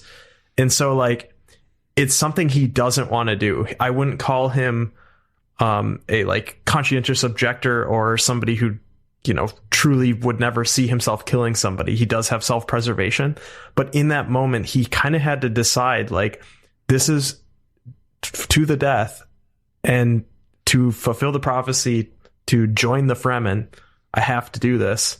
And given their culture, there's kind of like, it's like you said, murder, right? At the top of this question. It's really not that. Like, it's kind of this like communal offering of like, here, what they leadership do with him. And yeah, right. You're right. Jamis is like, in a way, like sacrificing himself, which is interesting. Yeah, so I thought it was really powerful. I thought they did a really good job explaining the whole, like, no, there's no yielding here. So, good stuff. All right. PJ, any final objections? No. The man who plays Jamis, by the way, is named Babs Alu Somakun. Any other notable names that we missed, or notable roles? No, notable roles that he portrays. Number of video games. He is in Wrath of Man. He plays Moggy, a character there. Oh, in Wrath of Man, something that we covered on PJ's Symposium of Media and Whimsy. Correct. Yes, in Wrath of Man, of which we covered and watched like 7 times, recorded like 5 hours of audio for it. I don't recognize him from that. Moggy. Yeah, Moggy. He played Moggy. Oh, he was the dude who got tortured in the car. He was the guy who was getting beaten up a bunch. You remember? Yes. Yeah, that's him. Okay.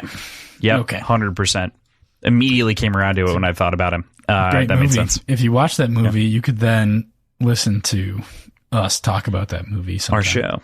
It's a solid show. This whole episode is just a plug for our Patreon shows, huh? Just the very end of the episode. The rest of the episode was not. But all of a sudden, the end of the episode was transformed. Honest, if you made it this far, you better like our plugs, or you clearly like the. You've liked what you haven't left yet, right? So I would stick around. We got a little bit more. You know what? One of the other thoughts. So now that we've ended the movie interpretation, I want to bring in a couple of other questions, and PJ will try to make sure that we involve you as much as possible. But I feel like we talked about a lot of the minor plot changes that happen here inside of the novel. Were there any other ones that stood out to you that feel necessary to bring up? I'm not sure what you're getting at, but once again, I'm going to bring up my favorite character, Kynes. When they are going on the Thopter out to the mining platform, you'll recall that Duke Leto kind of like points off and is like, hey, there's a worm on the horizon. Kynes calls it in, lets everyone know, like, hey, you found the thing. Through their network system, they actually have like or comms platform, really. They reward whoever found it with something. Like, they'll say, like, hey, you get water rations because you spotted something, which is going to keep our spice production up. Good to go. In the book, when Kynes reveals this information to Duke Leto is like, let those men know that, like, and these are the miners, right? That I give them my reward back to them.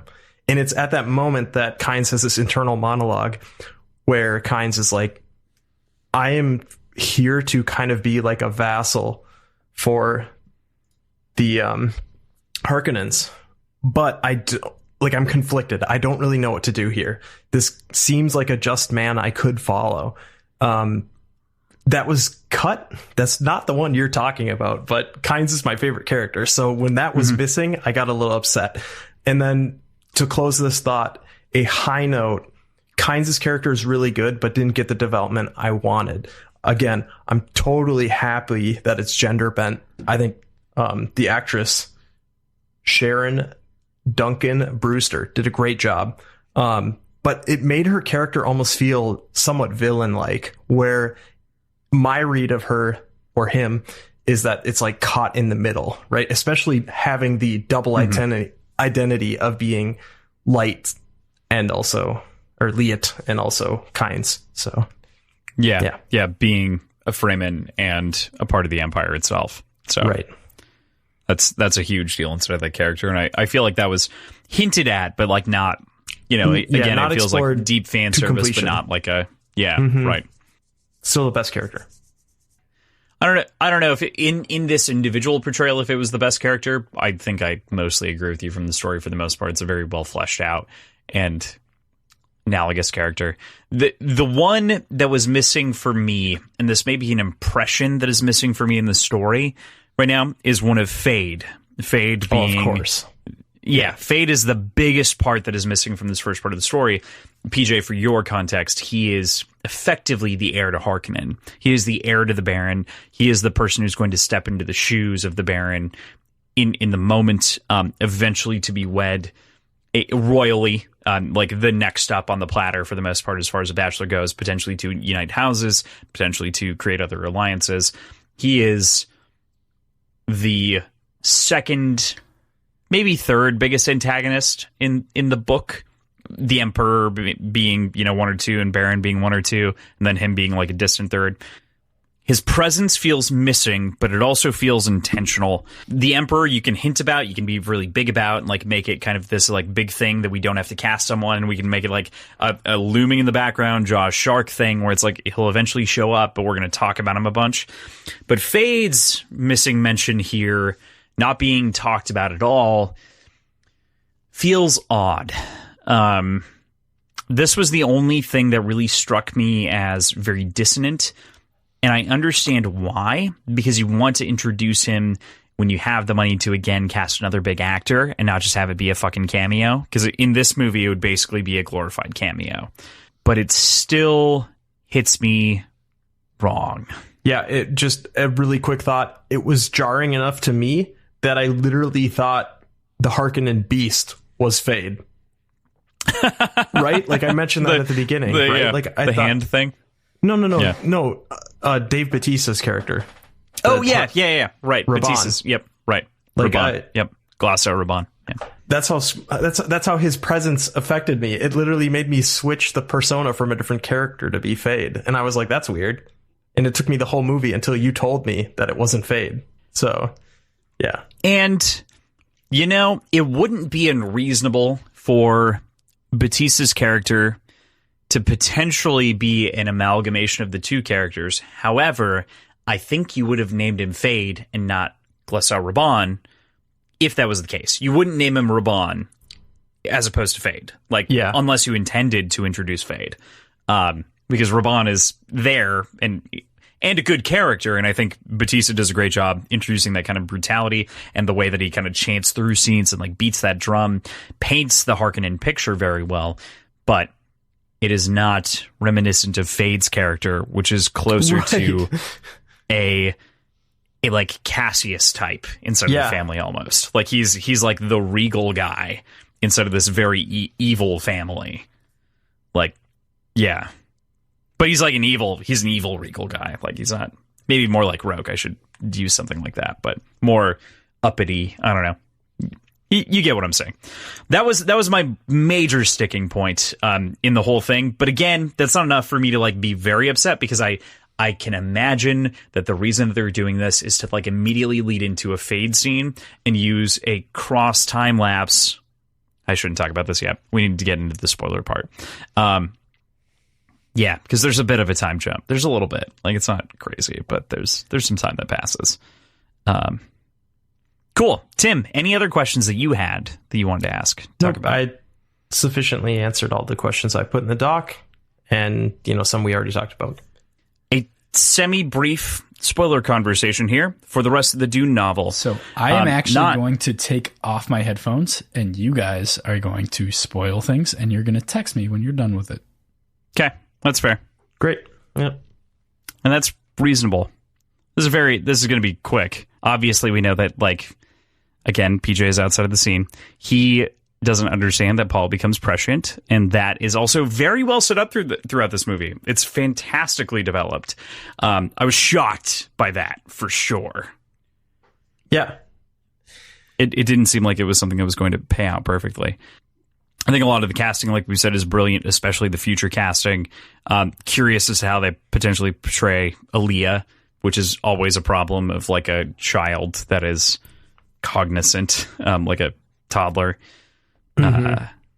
And the stakes are going to get very interesting with Fade, right? Like, I imagine the next movie opens up with that sort of, is like a duel, right? Something like that, right? Like, doesn't hearken and say like you're weak or something like that, and he forces him to like fight somebody.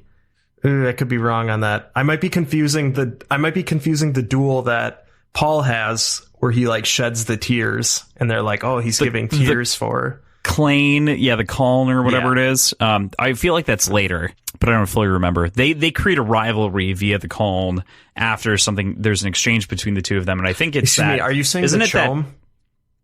I'm not trying to be okay, sorry. Yeah. Again, Chom, like I sure. didn't listen. I didn't. I think you did the listen read thing at the same time. I read it, so I don't. Yeah, for people maybe wondering, I both read, listened, and read this. It was basically one time permit. The end of the book I read. To get into it, I had to listen to the first 30 pages or whatever, and then I was like, I'm not paying attention to this enough. And then I sat with the book, listened to the audiobook, read it as PJ majority. Does. Just for clarification for other people, in the same way that we've talked about, like PJ's read listen strategy some of the time, same kind of idea. Anyway, so my pronunciations are probably off, as they have been the whole show, but versus the audiobook. One of the biggest things, obviously, we talked about Fade missing. Ali is a big deal. Precognizance is going to be a huge thing in the next movie. I'm very interested in seeing how it's portrayed. The Fremen Holy War, and then the preceding story of Dune Messiah, which we can talk about. Right. Yeah. Well, right. Yeah. And again, I'm not going to spoil that or anything, but I will be reading that. It leaves a lot of curiosities, and I hope that Denis gets to go into either Dune Messiah in the second movie, which I could see they could fit in as a second part, but at the same time, hope that he gets that third movie, and I think he should, especially for how grandiose this thing is. Any other spoilery thoughts in the second half? I'm trying to think of things.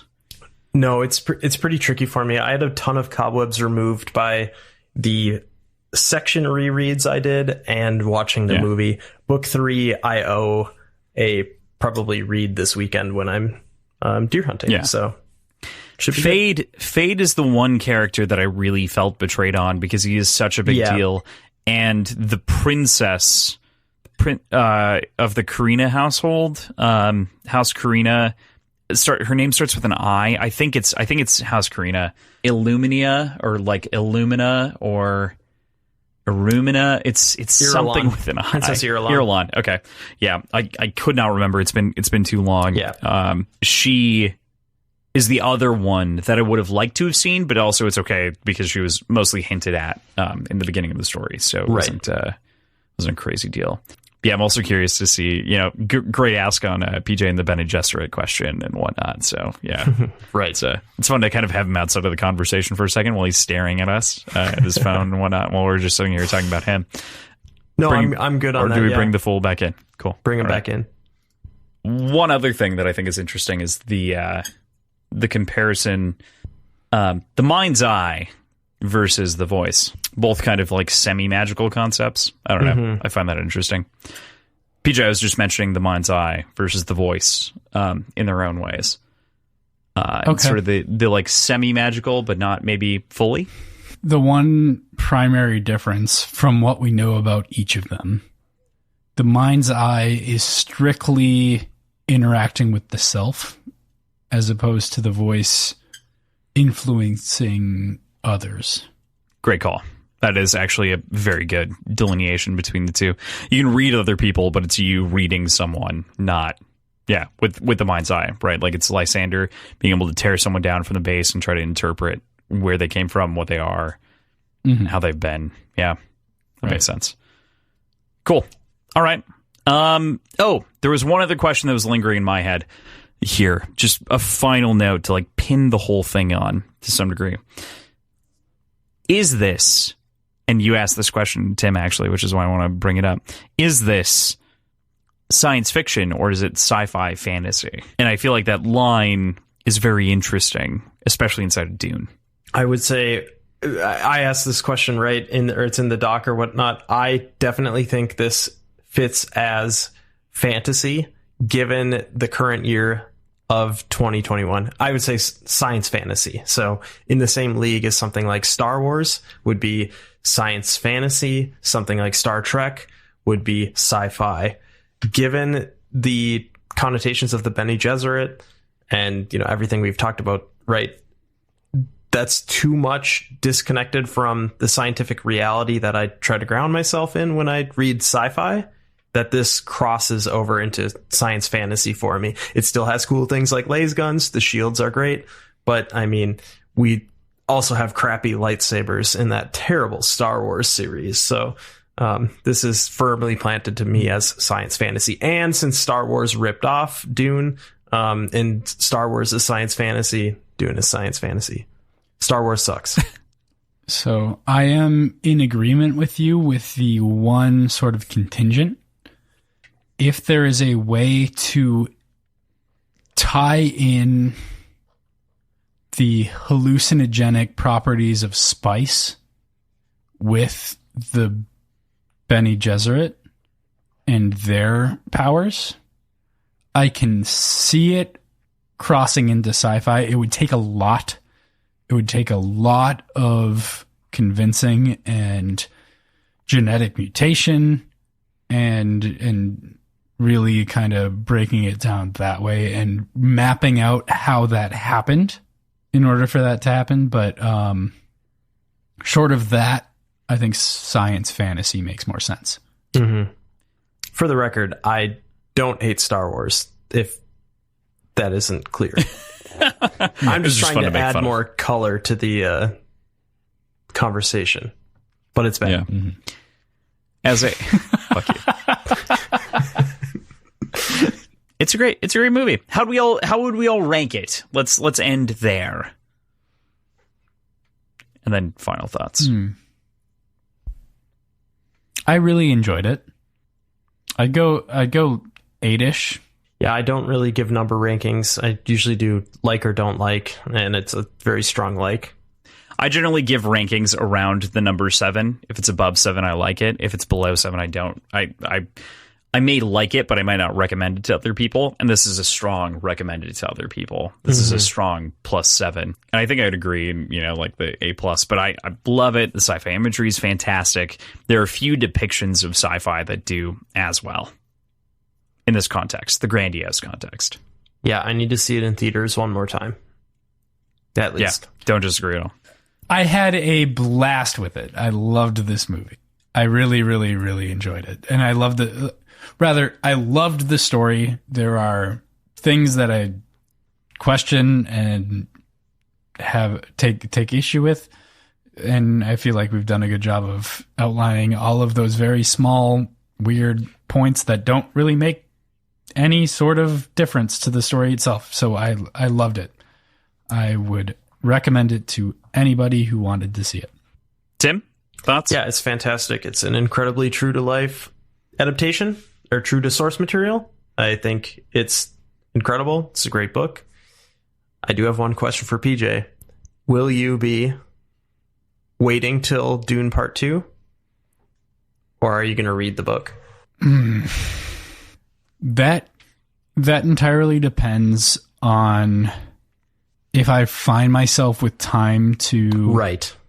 Like, I'm not going to avoid reading the book, but also I know I never find myself with time extra you have to other read book more books. commitments. I have other book commitments, and those book commitments like require me to actively push things aside to find time to read those books. So if I read it, it'll be audiobook form. And if anybody has suggestions, I don't know if there are multiple different like audiobook recordings of this. If there are, I would love a suggestion on who to listen to. But if there's an audiobook of it, I'll probably listen to that ahead of time. I don't know if I'll have a chance to sit down and actually read it.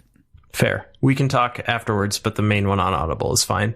Crossland, final thoughts. Dude, I loved it. Like, Denis Villeneuve at this point can do no wrong. I've not watched a Villeneuve movie that I didn't like. I'd say the only thing that we didn't talk about is the fact that the creature, the six-handed creature, is actually not in the book in any capacity. and this is not a spoiler at all, this is a totally invented creature and reminds me of the fucking thing in Enemy in the other Villeneuve movie, and it feels like an indirect crossover. Or maybe it's a baby heptapod. We don't know. Could be an Arrival crossover too. Who knows? There's something there, and no one really knows what's going on with that weird fucking spider thing that's commanded by the voice with hands for feet. That is the one lurking thing in this entire movie that, you know, I've thought about a lot. But yep, yes, that's it. So with that, next week, we are going to be reading, PJ. Wow, we're reading. What? What the fuck is this? We are going to be reading, barely, we're going to be flipping through the pages of the Sons of Ares Volume 1 of the graphic novel. So the entire that first book we'll be doing. It's self-titled Sons of Ares. The second one is titled Wrath. We're doing Sons of Ares Volume 1.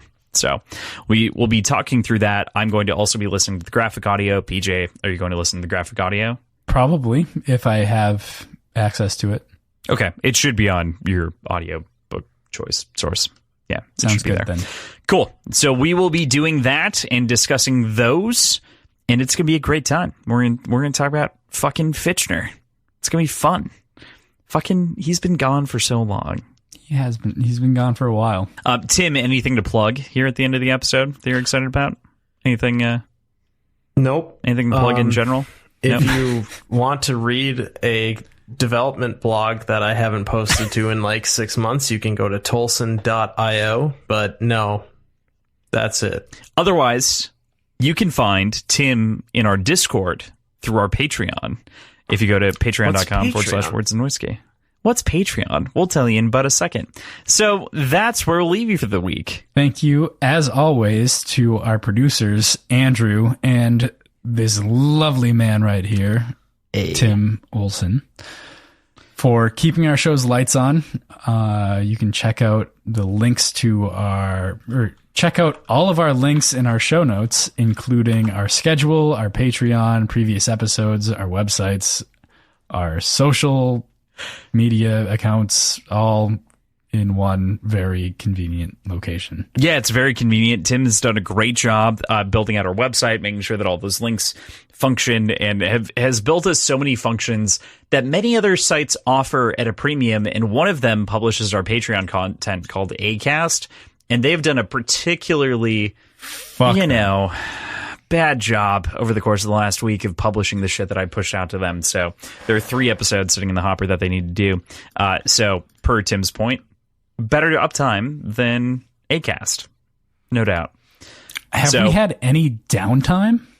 With Tim? No. With Tim? No. I don't think we've had user error. I've done things wrong. We've had Crossland error. You don't have to